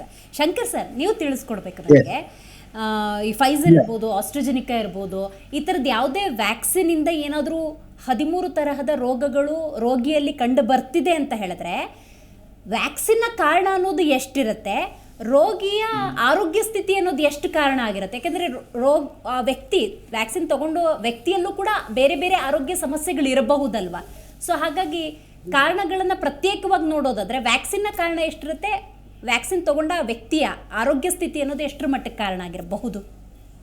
ಅಲ್ಲ, ನಾನು ವೆರಿ ಕ್ಲಿಯರ್ ಆಗಿ ಫಸ್ಟ್ ಸೆಂಟೆನ್ಸಲ್ಲೇ ವಿತ್ ಡಾಕ್ಯುಮೆಂಟೆಡ್ ರಿಸರ್ಚ್ ಪೇಪರೇ ನಾನು ಮಾತಾಡಿದ್ದು. ಸೂಪರ್. ಗೊತ್ತಾಯ್ತಾ? ಎಲ್ಲ ವ್ಯಾಕ್ಸಿನ್ಸು ಈಗ ನೀವೇನು 13 ಕಾಂಪ್ಲಿಕೇಶನ್ಸ್ ಹೇಳಿದಿರೋ ಅದೆಲ್ಲ ಬ್ಯೂಟಿಫುಲಿ ಡಿಸ್ಕ್ರೈಬ್ಡ್ ಆ ಪೇಪರಲ್ಲಿ. ಬಟ್ ನಮ್ಮ ಇಂಡಿಯಾನಲ್ಲಿ ನಾವು ಆ ಸ್ಟಡಿ ಮಾಡಿಲ್ಲ. ದಿಸ್ ಆರ್ ಆಲ್ ನಾನು ಏನ್ ಮಾತಾಡಿದೆ ಬಿಗಿನಿಂಗ್ ಅಲ್ಲಿ studies, it is all Australia, ಇದು European countries, American countries, CDC, FDA ಎಲ್ಲ WHO ಸೇರಿ ಕೂಡಿ ಮಾಡಿರ್ತಕ್ಕಂಥ ಒಂದು ಸ್ಟಡಿ ಅದು. ಎಕ್ಸಲೆಂಟ್ ಸ್ಟಡಿ ಇದು. It is not a just an ordinary study. The greatest physicians, cardiologist, immunologist, haematologist, all epidemiologist, ಇಷ್ಟು ಜನ ಇನ್ವಾಲ್ವ್ ಆಗಿದ್ದಾರೆ ಅದರಲ್ಲಿ. ಸೊ ನಮ್ಮ ಭಾರತ ದೇಶದಲ್ಲಿ ನಾವು ವ್ಯಾಕ್ಸಿನ್ನಿಂದನೇ ಕಾಂಪ್ಲಿಕೇಶನ್ ಆಯಿತು ಅಂತ ಹೇಳೋಂಥ ಪರಿಸ್ಥಿತಿ ನಮಗೆ ಆ ಥರ ಇನ್ನೂ ಉದ್ಭವ ಆಗಿಲ್ಲ. ಬಿಕಾಸ್ ನಿಮಗೆ ಗೊತ್ತಿದ್ದಂಗೆ ಈಗ ಸಣ್ಣವ್ರಿಗೆಲ್ಲ ಹಾರ್ಟ್ ಅಟ್ಯಾಕ್ ಆಗುತ್ತೆ ಅಂತಂದರೆ ಈಗ ಮನುಷ್ಯನಿಗೆ macro nutrients, micro nutrients very essential.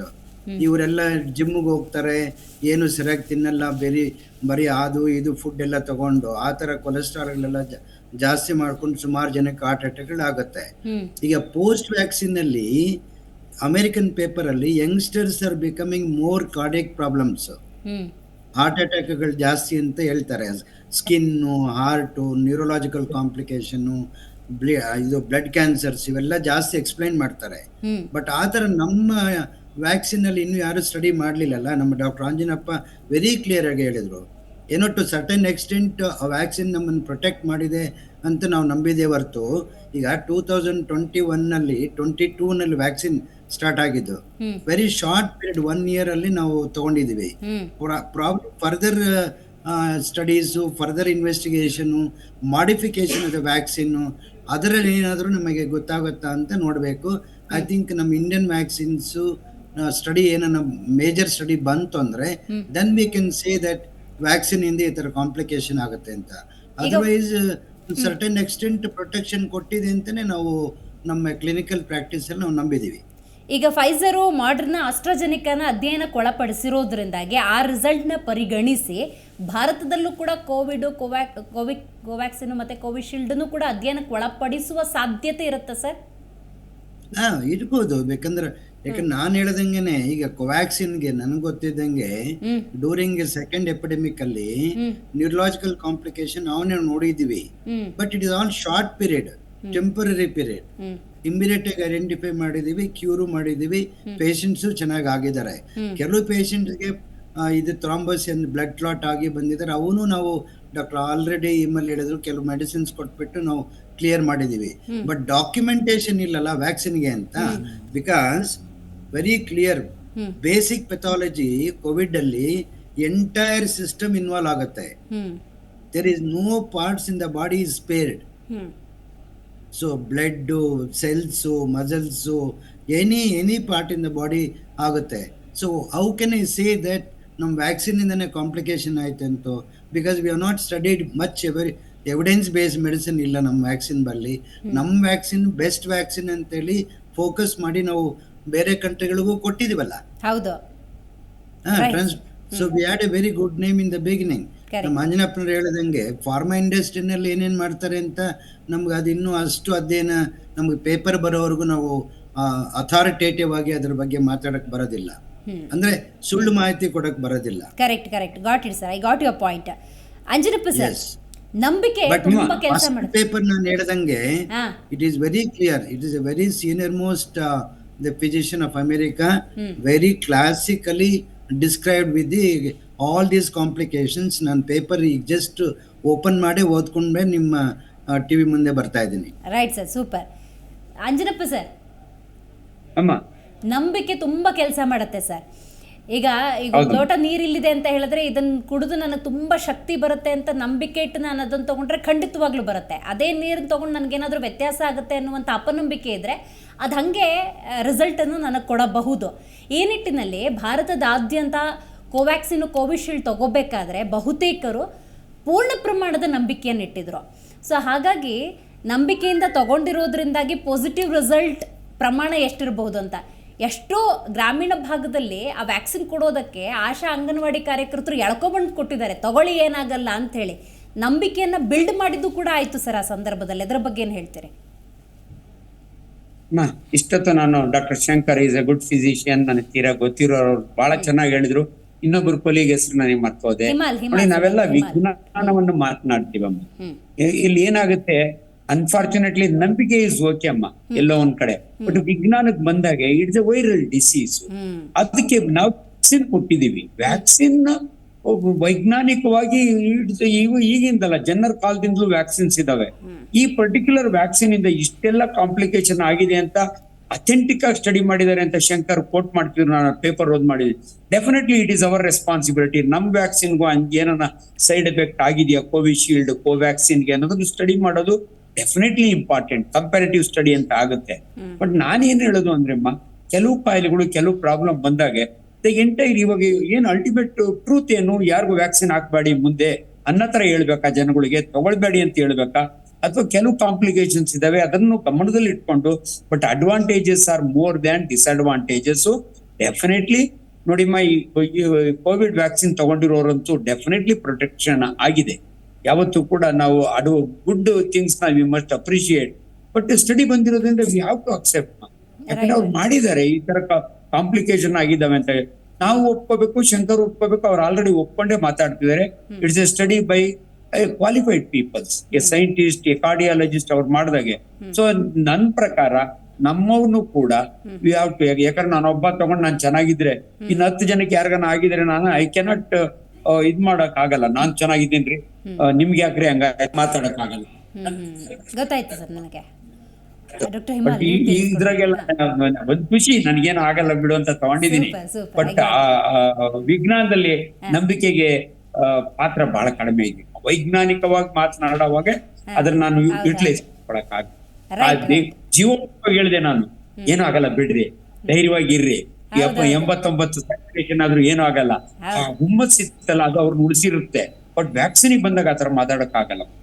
ನೀವು ನಂಬಿಕೆಯಿಂದ ತಗೊಳ್ಳಿ, ಅದ್ರೊಳಗೆ ಏನಾದ್ರೂ ಆಗಲ್ಲ ಹಂಗ ಹೇಳಲಿಕ್ಕೆ ಬರೋದಿಲ್ಲ. ಆ ದೃಷ್ಟಿಯಲ್ಲಿ ವಿಜ್ಞಾನಕ್ಕೆ ಯಾವತ್ತೂ ಕೂಡ ಮಹತ್ವ ಇದೆ. ಬಟ್ ಎಲ್ಲೋ ಒಂದ್ ಕಡೆ ವಿಜ್ಞಾನದಲ್ಲೂ ಕೂಡ ನನ್ ಪರ್ಟಿಕ್ಯುಲರ್ಲಿ ಸ್ಟ್ಯಾಟಿಸ್ಟಿಕ್ಸ್ ಅಮ್ಮ, ಅವ್ರು ಎಷ್ಟು ಕೇಸ್ ಮಾಡಿದ್ರು, ಎಷ್ಟು ಜನಕ್ಕೆ ಇದಾಯ್ತು. 13 ಕಾಯಿಲೆಗಳು ಒಂದು ವ್ಯಾಕ್ಸಿನ್ ತಗೊಂಡ್ ಬರುತ್ತೆ ಅಂದ್ರೆ what is the pre existing ಏನಿತ್ತು ಅವ್ರಿಗೆ, ಅವ್ರೇನ್ ಡಯಾಬಿಟಿಕ್ ಇದ್ರ, ಹೈಪರ್ಟೆನ್ಸಿವ್ ಇದ್ರ, ಬೇರೆ ಏನಾರ ಕಾಯಿಲೆ ಇತ್ತ ನೋಡಿಮ್ಮ. ವ್ಯಾಕ್ಸಿನ್ ಅಂತ ತಕ್ಷಣ ನಾನು ಅವಲೇ ಹೇಳ್ದಂಗೆ ಇರೋದೇ ಆ ಇಂಜೆಕ್ಷನ್ ಟ್ಯೂಬ್ ಅಲ್ಲಿ ಒಂದು ಕಿಲ್ಡ್ ವ್ಯಾಕ್ಸಿನ್ ಅಥವಾ ಕಿಲ್ಡ್ ವೈರಸ್ ಅಥವಾ ಡೆಡ್ ವೈರಸ್, ಒಂದು ಪ್ರಿಸರ್ವೇಟಿವ್. ಇವೆರಡರಿಂದ ಅಷ್ಟೆಲ್ಲ ಕಾಯಿಲೆ ಹೆಂಗ್ ಬರ್ತವೆ ಅಂತ ನನಗೆ ಒಬ್ಬ ವೈದ್ಯನಾಗಿ ನನ್ಗಂತೂ ಅರ್ಥ ಆಗಲ್ಲ. ಅದರಿಂದ ದಯವಿಟ್ಟು ಇದನ್ನ ಕ್ಲಾರಿಟಿ ಕೊಡ್ಬೇಕಮ್ಮ. ಖಂಡಿತ ಖಂಡಿತ ಸರ್. ಈಗ ಕೋವ್ಯಾಕ್ಸಿನ್, ಕೋವಿಶೀಲ್ಡ್ ತಗೊಂಡಾಗ ಇದು ವರ್ಕ್ ಆಗಿದೆ, ವರ್ಕ್ ಆಗಿಲ್ಲ ಅಂತ ಹೆಂಗೆ ಜಡ್ಜ್ಮೆಂಟಿಗೆ ಬರೋದು ಅಂತ. ಈಗ ಅಲ್ಲಿ ನೋಡಿದ್ರೆ 13 ತರಹದ ಕಾಯಿಲೆಗಳು ಬಂದಿದೆ ಅಂತ ವಿದೇಶದಲ್ಲಿ ನಮಗೆ ಗೊತ್ತಾಗ್ತಾ ಇದೆ.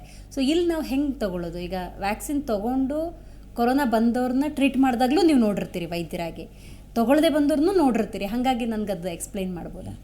ನಾನು ತೀವ್ರ ನಿಗಾ ಘಟಕದ ತಜ್ಞ. ಸೊ ನಮ್ಮಲ್ಲಿ ಏನಾಗುತ್ತೆ, ತುಂಬಾ ಸೀರಿಯಸ್ ಇದ್ದವರು ಬರ್ತಾರೆ. ಒಂದು ಕ್ಲಾರಿಫಿಕೇಶನ್ ಆಮೇಲೆ ಅವ್ರು ಮಾತಾಡ್ಲಿ ಅಮ್ಮ.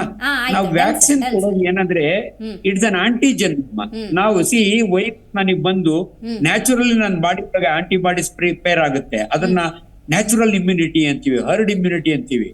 ಬೇರೆಯವ್ರಿಗೆ ಯಾರಿಗೆ ಬಂದಿಲ್ಲ ಅವ್ರಿಗೆ ವ್ಯಾಕ್ಸಿನ್ ಕೊಟ್ಟಾಗ ನಾವು ಕೊಡ್ತಿರೋದು ಆಕ್ಚುಲಿ ವೈರಸ್ ನ in a killed form. So it's an antigen.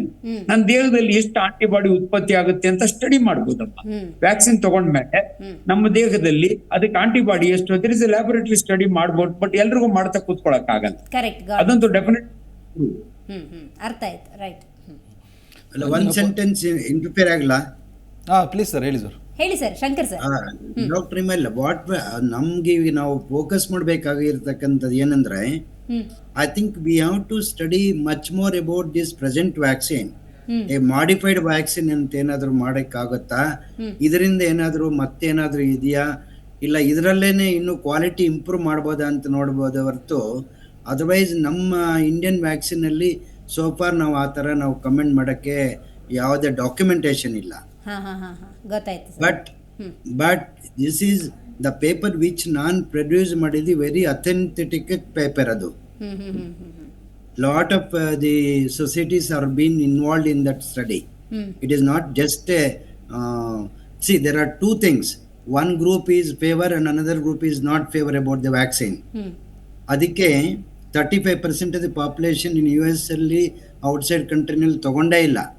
75% has been forced to take the vaccine. So ಅದರಲ್ಲಿ 3.2, 4.2, 15% complications of all these things have been explained. Sir, with your permission, ನಮ್ಮಲ್ಲಿ ಒಬ್ರು neuro surgeon KIMS ಅಲ್ಲಿ work ಮಾಡ್ತಾರೆ, ಅವ್ರ ಹೆಸರು ಹೇಳಲ್ಲ ನಾನು. ಅವ್ರ ಎಲ್ಲ ಕಡೆ ಪ್ಯಾಂಪ್ಲೆಟ್ಸ್ ಮಾಡಿ ಇಟ್ಸ್ ಎ ಜಿನೋಸೈಡ್, ಯಾವುದೋ ಒಂದು ಇವ್ರನ್ನ ಸಾಯಿಸ್ಲಿಕ್ಕೆ ಕಂಡಿಡ್ದಿರದಂತ ವ್ಯಾಕ್ಸಿನ್. ಈ ಟಾಕ್ಸ್ ವೆರಿ ಇರ್ಯಾಷನಲಿ, ಬಟ್ ಸಾಕಷ್ಟು ಪ್ಯಾಂಪ್ಲೆಟ್ ಮಾಡಿ ಎಲ್ಲ ಕಡೆ ಹಂಚ್ತಿರ್ತಾರೆ. ಅವ್ರು ನನಗೂ ಹೇಳ್ತಾರೆ, ನೀವೆಲ್ಲ ಏನು ಫಾರ್ ವ್ಯಾಕ್ಸಿನ್ ಮಾತಾಡ್ತೀರಿ, ನೀವೆಲ್ಲ ಕಾಮನ್ ಸೆನ್ಸ್ ಹಿಂಗೆಲ್ಲ ಮಾತಾಡ್ತಾರ ಅವರು. ಅವ್ರ ಹೆಸರು ಹೇಳೋದಿಲ್ಲ ನಾನು. ಅದಕ್ಕೆ ಶಂಕರ್ ಹೇಳ್ದಂಗೆ 2 ಗ್ರೂಪ್ ಇರ್ತಾವಮ್ಮ. Some are in favour of it, some are against it. ಅದು ಯಾವಾಗಲೂ ಇರುತ್ತೆ, but I don't know which is correct ಅಂತ. ಅಗೇನ್ಸ್ಟ್ ಬರುತ್ತಲ್ಲ ಸರ್, ಅಗೇನ್ಸ್ಟ್ ಯಾಕೆ ಬರುತ್ತೆ? ಒಬ್ಬ ಡಾಕ್ಟರ್ ಮನಸ್ಸಲ್ಲಿ ಯಾಕೆ ಬರುತ್ತೆ? ಏಕೆಂದ್ರೆ ವ್ಯಾಕ್ಸಿನ್ ಅಂದಾಗ ಅದು 4 ಜನಕ್ಕೆ ಹೆಲ್ಪ್ ಆಗುತ್ತೆ. ಕೋವಿಡ್ನಂಥ ಮಹಾಮಾರಿಯಿಂದ ಒಂದು ಪ್ರಿಕಾಷನ್ ಅನ್ನುವಂತಹ ನಿಷ್ಠಾವಂತ ಪ್ರಾಮಾಣಿಕ ವೈದ್ಯನಿಗೆ ಬರಬೇಕು ಅನ್ನೋದಾದ್ರೆ, ಒಬ್ಬ ವೈದ್ಯರು ಅದ್ರ ಬಗ್ಗೆ ನೆಗೆಟಿವ್ ವಿಚಾರನ ಸ್ಪ್ರೆಡ್ ಮಾಡೋ ಮನಸ್ಸು ಮಾಡ್ತಾರೆ ಅಂದರೆ ಅದನ್ನ ಏನಂತ ಕರಿಬೇಕು, ಯಾವ ಕಾರಣಕ್ಕೆ ಅಂತ? ಅಂಜನಪ್ಪ ಸರ್. ಕೆಲವರು ಏನ್ ಅನ್ಕೋತಾರೆ ಅಮ್ಮ, it's a money making system. Industry makes lot of money.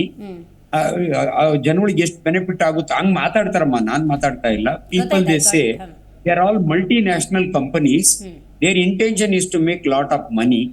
ಹಂಗಾಗಿ ಜನಗಳಿಗೆ ಸುಮ್ಮನೆ ಮಂಕು ಬುದ್ಧಿ ಏರಿಸಿ ಇದರಿಂದ ನಿಮ್ಗೆ ಒಳ್ಳೇದಾಗತ್ತೆ ಅನ್ನೋ ತರ ಮಾತಾಡ್ತಾರೆ. ಬಟ್ ವೈಜ್ಞಾನಿಕವಾಗಿ ನನಗದು ಅಕ್ಸೆಪ್ಟ್ ಆಗಲ್ಲ.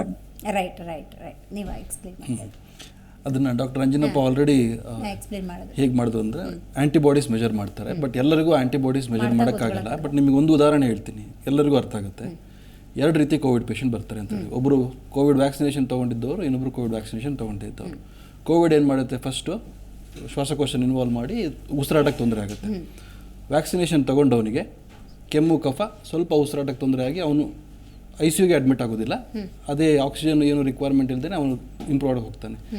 ಕೋವಿಡ್ ವ್ಯಾಕ್ಸಿನೇಷನ್ ತೊಗೊಂಡಿದ್ದವರಿಗೆ ಲಂಗ್ ಇನ್ಫೆಕ್ಷನ್ ಜಾಸ್ತಿಯಾಗಿ, ಉಸಿರಾಟಕ್ಕೆ ತುಂಬ ಜಾಸ್ತಿಯಾಗಿ ವೆಂಟಿಲೇಟ್ರಿಗೆ ಹೋಗ್ಬಿಟ್ಟು ಅಲ್ಲಿಂದ ತುಂಬ ಬೇರೆ ಆರ್ಗನ್ಸಿಗೆ ಎಫೆಕ್ಟ್ ಆಗೋ ಚಾನ್ಸಸ್ ಇರುತ್ತೆ. ಸೊ ಇದನ್ನೇ ನಾವು ಪ್ರತಿ ಸಲ ನೋಡಿರೋದು. ಎಸ್ಪೆಷಲಿ 2ನೇ ಅಲೆ ಆದಮೇಲೆ ಕೋವಿಡ್ ವ್ಯಾಕ್ಸಿನೇಷನ್ 2 ಬೂಸ್ಟರ್ ಡೋಸ್ ತೊಗೊಂಡಿದ್ದವರಿಗೆ ಈ ಸೀರಿಯಸ್ನೆಸ್ಸು ತುಂಬ ಕಮ್ಮಿ ಇತ್ತು. ತುಂಬ ವೆಂಟಿಲೇಟರ್ಗೆ ಹೋಗೋ ಚಾನ್ಸಸ್ಸು ತುಂಬ ಕಮ್ಮಿ ಆಯಿತು. ಮತ್ತೆ ಕೋವಿಡಿಂದ ಬರೋ ಕಾಂಪ್ಲಿಕೇಶನ್ಸ್ ಹೌದು, ಆ ಡಿಫ್ರೆನ್ಸ್ ನಾವು ನೋಡಿದ್ವಿ. ಆಲ್ಮೋಸ್ಟ್ ಎಲ್ಲರೂ ತಗೊಂಡ್ರು, ಆಮೇಲೆ ಅದು ವೆಂಟಿಲೇಟರ್ವರೆಗೆ ಹೋಗೋ ಪ್ರಮಾಣನೇ ಕಮ್ಮಿ ಆಯಿತು. ಆ್ಯಸ್ ವಿ ಸ್ಪೀಕ್ ಈಗೆಲ್ಲ ಅನ್ಕೊಂಡಿರ್ಬೋದು, ಇಷ್ಟು ವರ್ಷ ಆಯಿತು ಕೋವಿಡ್ ಏನೂ ಇಲ್ಲ, ಈಗ ಸುಮ್ಮನೆ ಬಂದು ಡಾಕ್ಟರ್ಗಳು ಕೋವಿಡ್ ಬಗ್ಗೆ ಮಾತಾಡ್ತಿದ್ದಾರೆ, ಸುಮ್ಮನೆ ಇದನ್ನೆಲ್ಲ ನಡೆಸ್ತಾರೆ ಅಂತ ಅಲ್ಲ. But as we speak Covid ಈಗಲೂ ಇದೆ. ಅಂದರೆ ತುಂಬ ಪ್ರಮಾಣದಲ್ಲಿಲ್ಲ, ಬಟ್ ಕೆಲವು ಕಡೆ ಕೇಸಸ್ ಇದೆ. ಮೋಸ್ಟ್ ಆಫ್ ದೆಮ್ 80 to 85% ಅವರಿಗೆ ಏನೂ ಆಗದೇ ಇರ್ಬೋದು. ಬಟ್ 15% ಜನ ಇರ್ತಾರಲ್ಲ, ಅವ್ರಿಗೆ ಏನಾದರೂ ಇನ್ಫೆಕ್ಷನ್ ಆದರೆ ಖಂಡಿತವಾಗೂ ಸ್ವಲ್ಪ ಸೀರಿಯಸ್ ಆಗುತ್ತೆ. ಈಗ ನಮ್ಮಲ್ಲೇ ICU ಒಬ್ಬರು ವೆಂಟಿಲೇಟರ್ ಮೇಲೆ ಇದ್ದಾರೆ, ವೆಂಟಿಲೇಟರಿಂದ ಹೊರಗೆ ಬಂದಿದ್ದಾರೆ ಅವರು ಆಲ್ರೆಡಿ. ಆ 15% ಜನ ಇಮ್ಯುನಿಟಿ ಕಮ್ಮಿ ಇರುತ್ತೆ, ತುಂಬ ಹೈ ಶುಗರ್ ಇರುತ್ತೆ, ಇಲ್ಲ ಬೇರೆ ಯಾವುದಾದ್ರು ತುಂಬ ವಯಸ್ಕರಿಗೆ, ಅಂಥವರಿಗೆ ಕೋವಿಡ್ ವ್ಯಾಕ್ಸಿನೇಷನ್ ಅಗತ್ಯ ಖಂಡಿತವಾಗಲಿದೆ. ಯಾಕಂದರೆ ಅದರಾಗಿರೋ ಬೆನಿಫಿಟ್ ತುಂಬ ಜಾಸ್ತಿ ಇರುತ್ತೆ, ರಿಸ್ಕ್ ತುಂಬ ಕಮ್ಮಿ ಇರುತ್ತೆ. ಹಾರ್ಟ್ ಅಬ್ಸಲ್ಯೂಟ್ಲಿ ಕರೆಕ್ಟ್ ಅಮ್ಮ. ದಿಸ್ ಇಸ್ ಕ್ಲಿನಿಕಲ್ ಮೆಡಿಸಿನ್ ಅಮ್ಮ. ಅವರು ಎಷ್ಟು ಚೆನ್ನಾಗಿ ಹೇಳ್ತಾ ಇದ್ದಾರೆ ಅಂದ್ರೆ, this is A clinical medicine. ಅವರ ಅಬ್ಸರ್ವೇಷನ್, ಅವರ ಎಕ್ಸ್ಪೀರಿಯನ್ಸ್. ಅವ್ರು ಹೇಳ್ದಂಗೆ ಎಷ್ಟೋ ಜನ ಮೊದಲು ವೆಂಟಿಲೇಟರ್ ಬೇಕಿತ್ತು, ಅವರಿಗೆ ವೆಂಟಿಲೇಟರ್ ಬೇಕಾಗ್ಲಿಲ್ಲ, ಯಾಕಂದ್ರೆ vaccine protected them to some extent. ಇದು ಏನ್ ಹೇಳ್ತೀವಿ, ಎವಿಡೆನ್ಸ್ ಬೇಸ್ಡ್ ಮೆಡಿಸಿನ್. ನಮ್ಮ ಅವ್ರು ಬಹಳ ಚೆನ್ನಾಗಿ ಹೇಳಿದ್ದಾರೆ. Nice nice nice. Shankar sir, ನೀವೇನ್ ಹೇಳಕ್ ಬಂದ್ರಿ? ಅಲ್ಲಲ್ಲ, ಈಗ ಎಲ್ಲರಿಗೂ ಮ್ಯಾಕ್ಸಿಮಮ್ ಇಮ್ಯುನಿಟಿ ಬಂದ್ಬಿಟ್ಟಿದೆ. ಹೌದು. ತುಂಬಾ ಎಕ್ಸ್ಪೋಸ್ ಆಗಿ ಆಗಿ ಆಗಿ ಮ್ಯಾಕ್ಸಿಮಮ್ ಇಮ್ಯುನಿಟಿ ಬಂದ್ಬಿಟ್ಟಿದೆ. ಈವನ್ ಕೋವಿಡ್ ಬಂದ್ರೂ ಸಿಂಪಲ್ ಮೆಡಿಕೇಶನ್ ಅಲ್ಲೇ ಇಂಪ್ರೂವ್ ಆಗ್ತಾ ಇದ್ದಾರೆ. ಈಗ ಲೇಟೆಸ್ಟ್ ಈಗ ನಿನ್ನೆ ನಿಮ್ದು ಟೋಟಲ್ ಕರ್ನಾಟಕ ಗವರ್ಮೆಂಟ್ ರಿಲೀಸ್ ಮಾಡಿರೋ ಪೇಪರೇ ಆಲ್ಮೋಸ್ಟ್ 2000 ಪೇಷಂಟ್ಸ್ಗೆ ಚೆಕ್ ಮಾಡಿದ್ದಾರೆ. Out of which 97 patients are almost totally recovered. One patient ಎಲ್ಲೆಲ್ಲ ಇದೆ, ಒನ್ ಪೇಷಂಟ್ ಮಾತ್ರ ವೆಂಟಿಲೇಟರ್ ಇದೆ ಅಷ್ಟೇ. But not many serious. ನಾವು ಅದರಿಂದ ಎದುರೋದೇನಿಲ್ಲ. But definitely over a period of time ನನ್ನ ವ್ಯಾಕ್ಸಿನು ಆ ಮೆಡಿಸಿನ್ ಅದು ಎಲ್ಲದಕ್ಕಿಂತ ಮೇಲ್ಪಟ್ಟು ನಮ್ಮ ಬೇರೆ ಕಾಯಿಲೆಗಳು ಜೊತೆಗೆ ನಮ್ಮ ಇಮ್ಯುನಿಟಿ ಡೆವಲಪ್ ಮಾಡಿಕೊಂಡು ಬೇರೆ ಅಭ್ಯಾಸಗಳೆಲ್ಲ ಇಟ್ಕೊಂಡು ಎಲ್ಲ ಸ್ಟಾಪ್ ಮಾಡಿದ್ರೆ ಐ ಥಿಂಕ್ ಇವೆಲ್ಲ ನಾವು ಪ್ರಿವೆಂಟ್ ಮಾಡೋಂಥ ಸಮಸ್ಯೆ ಈಸಿ ಆಗುತ್ತೆ ಅಂತ ಕಾಣ್ತದೆ. Thank you sir, thank you Shankar sir. Anjanappa sir, ಒಂದೇ ಒಂದು ವರ್ಡ್ ಅಮ್ಮ, ಕೊರೋನಾ ವೈರಸ್ ನಾವ್ MBBS ಓದೋ ಟೈಮ್ಲಿಂದ ಇದೆ ಅಮ್ಮ. ನಾನು ತೋರಿಸಿದೀನಿ ಬುಕ್ಸ್ ನಲ್ಲಿ 1975 ಇಂದ. ಇದೇನಂದ್ರೆ ಪ್ಯಾಂಡಮಿಕ್ ಬಂತಮ್ಮ. ಯಾಕೆ ಜನ ಇಷ್ಟು ಸತ್ತೋದ್ರು ಅಂದ್ರೆ ಒಂದ್ 50 ವರ್ಷಕ್ಕೊಂದ್ಸರಿ ಪ್ಯಾಂಡಮಿಕ್ ಕಾಯಿಲೆ ಅಂತ ಬರ್ತವೆ. ಲಾಸ್ಟ್ ಬಂದಿದ್ದು ಫಸ್ಟ್ ವರ್ಲ್ಡ್ ವಾರ್ ಸಮಯದಲ್ಲಿ ಇನ್ಫ್ಲೂಯೆನ್ಸಾ ಬಂದು ತುಂಬಾ ಜನ ಸತ್ತೋದ್ರು ಯುರೋಪ್ ನಲ್ಲಿ. ಈ ಪ್ಯಾಂಡಮಿಕ್ ಬಂದು ಸಾಕಷ್ಟು ಜನ ಸತ್ತು ಹೋಯ್ತು. ಇನ್ ಬರಲ್ಲಮ್ಮ ಇದೆ. ಬಟ್ ಆ ರೀತಿ ಸಾವು ನೋವುಗಳನ್ನ ನಾವು ಕಾಣಲ್ಲ. ಶಂಕರ್ ಹೇಳ್ದಂಗೆ ಆಲ್ರೆಡಿ ಹರ್ಡ್ ಇಮ್ಯುನಿಟಿ ಬಂದ್ಬಿಟ್ಟಿದೆ. ನಾವೆಲ್ಲರೂ ಕೂಡ ಎಕ್ಸ್ಪೋಸ್ ಆಗಿ ಇವತ್ತಿನ ಕೊರೋನಾ ಬಂದ್ರು ಕೂಡ ನಮ್ಗೆ ಏನು ಆಗಲ್ಲ. ಸಿಂಪಲ್ ಮೆಡಿಸಿನ್ ಆಗಿ ವಾಸಿ. ವೆರಿ ನೈಸ್ ಸರ್, ಒಂದೊಳ್ಳೆ ಭರವಸೆ ಕೊಟ್ರಿ ನೀವು ಇವತ್ತು Anjanappa sir. Thank you Shankar sir, ನಿಮಗೂ ಕೂಡ ಕಾರ್ಯಕ್ರಮದಲ್ಲಿ ಭಾಗಿಯಾಗಿದ್ದಕ್ಕಾಗಿ ಥ್ಯಾಂಕ್ ಯು. ಬಟ್ ಇಲ್ಲಿ ನನಗೇನು ಪ್ರಶ್ನೆ ಬಂತು ಅಂದರೆ, ವ್ಯಾಕ್ಸಿನ್ ತೊಗೊಳೋದ್ರಿಂದ ಹಾರ್ಟ್ ರಿಲೇಟೆಡ್ ಸಮಸ್ಯೆಗಳು ಬಂತು ಅನ್ನೋದಾದರೆ, ಆ ಟೈಮಲ್ಲಿ ಇನ್ನೂ ಮಕ್ಕಳು ವ್ಯಾಕ್ಸಿನೇಷನ್ನೇ ತೊಗೊಂಡ್ರಿಲ್ಲ. ವಯಸ್ಸಿನ ಮಕ್ಕಳಲ್ಲಿ ಹಾರ್ಟ್ ಅಟ್ಯಾಕ್ ಅನ್ನುವಂಥ ಸಮಸ್ಯೆಗಳು ಕಂಡು ಬಂತು. ಇದ್ರ ಬಗ್ಗೆ ಏನು ಹೇಳ್ತೀರಿ ಅಂತ? ಸೊ ಅದು ವ್ಯಾಕ್ಸಿನಿಂದನೇ ಬಂದಿತ್ತು ಅಂತ ಹೇಳಲಿಕ್ಕೆ ತುಂಬ ಕಷ್ಟ. ವ್ಯಾಕ್ಸಿನ್ ಇಲ್ಲದೆ ಇದ್ರೂ ಸಹಿತ ಆ ರಿಸ್ಕ್ ಫ್ಯಾಕ್ಟರ್ ಇದ್ದರೆ ಬರೋ ಚಾನ್ಸಸ್ ಇರುತ್ತೆ. ಸೊ ಹಾಗಾಗಿ ಅದನ್ನು ವ್ಯಾಕ್ಸಿನಿಗೆ ಅಸೋಸಿಯೇಟ್ ಮಾಡೋದು ಬೇಡ ಅಂತ ಹೇಳಿ. ಇನ್ನೊಂದು ಏನು ಅಂದರೆ, ಈಗ ಫೈಸರು, ಆಸ್ಟ್ರಾಜೆನಿಕಾ, ಮಾಡರ್ನಾ ತಯಾರಾಗ್ತಾ ಇದೆ. ಕಾಂಪಿಟೇಷನಲ್ಲಿ ಇನ್ನೊಂದಷ್ಟು ವ್ಯಾಕ್ಸಿನ್ ತಯಾರಾಗ್ತಿದ್ದಾವೆ.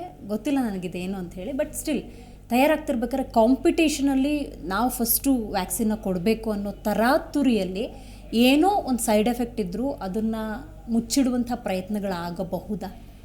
ಅದು ಹೇಳಲಿಕ್ಕೆ ತುಂಬ ಕಷ್ಟ.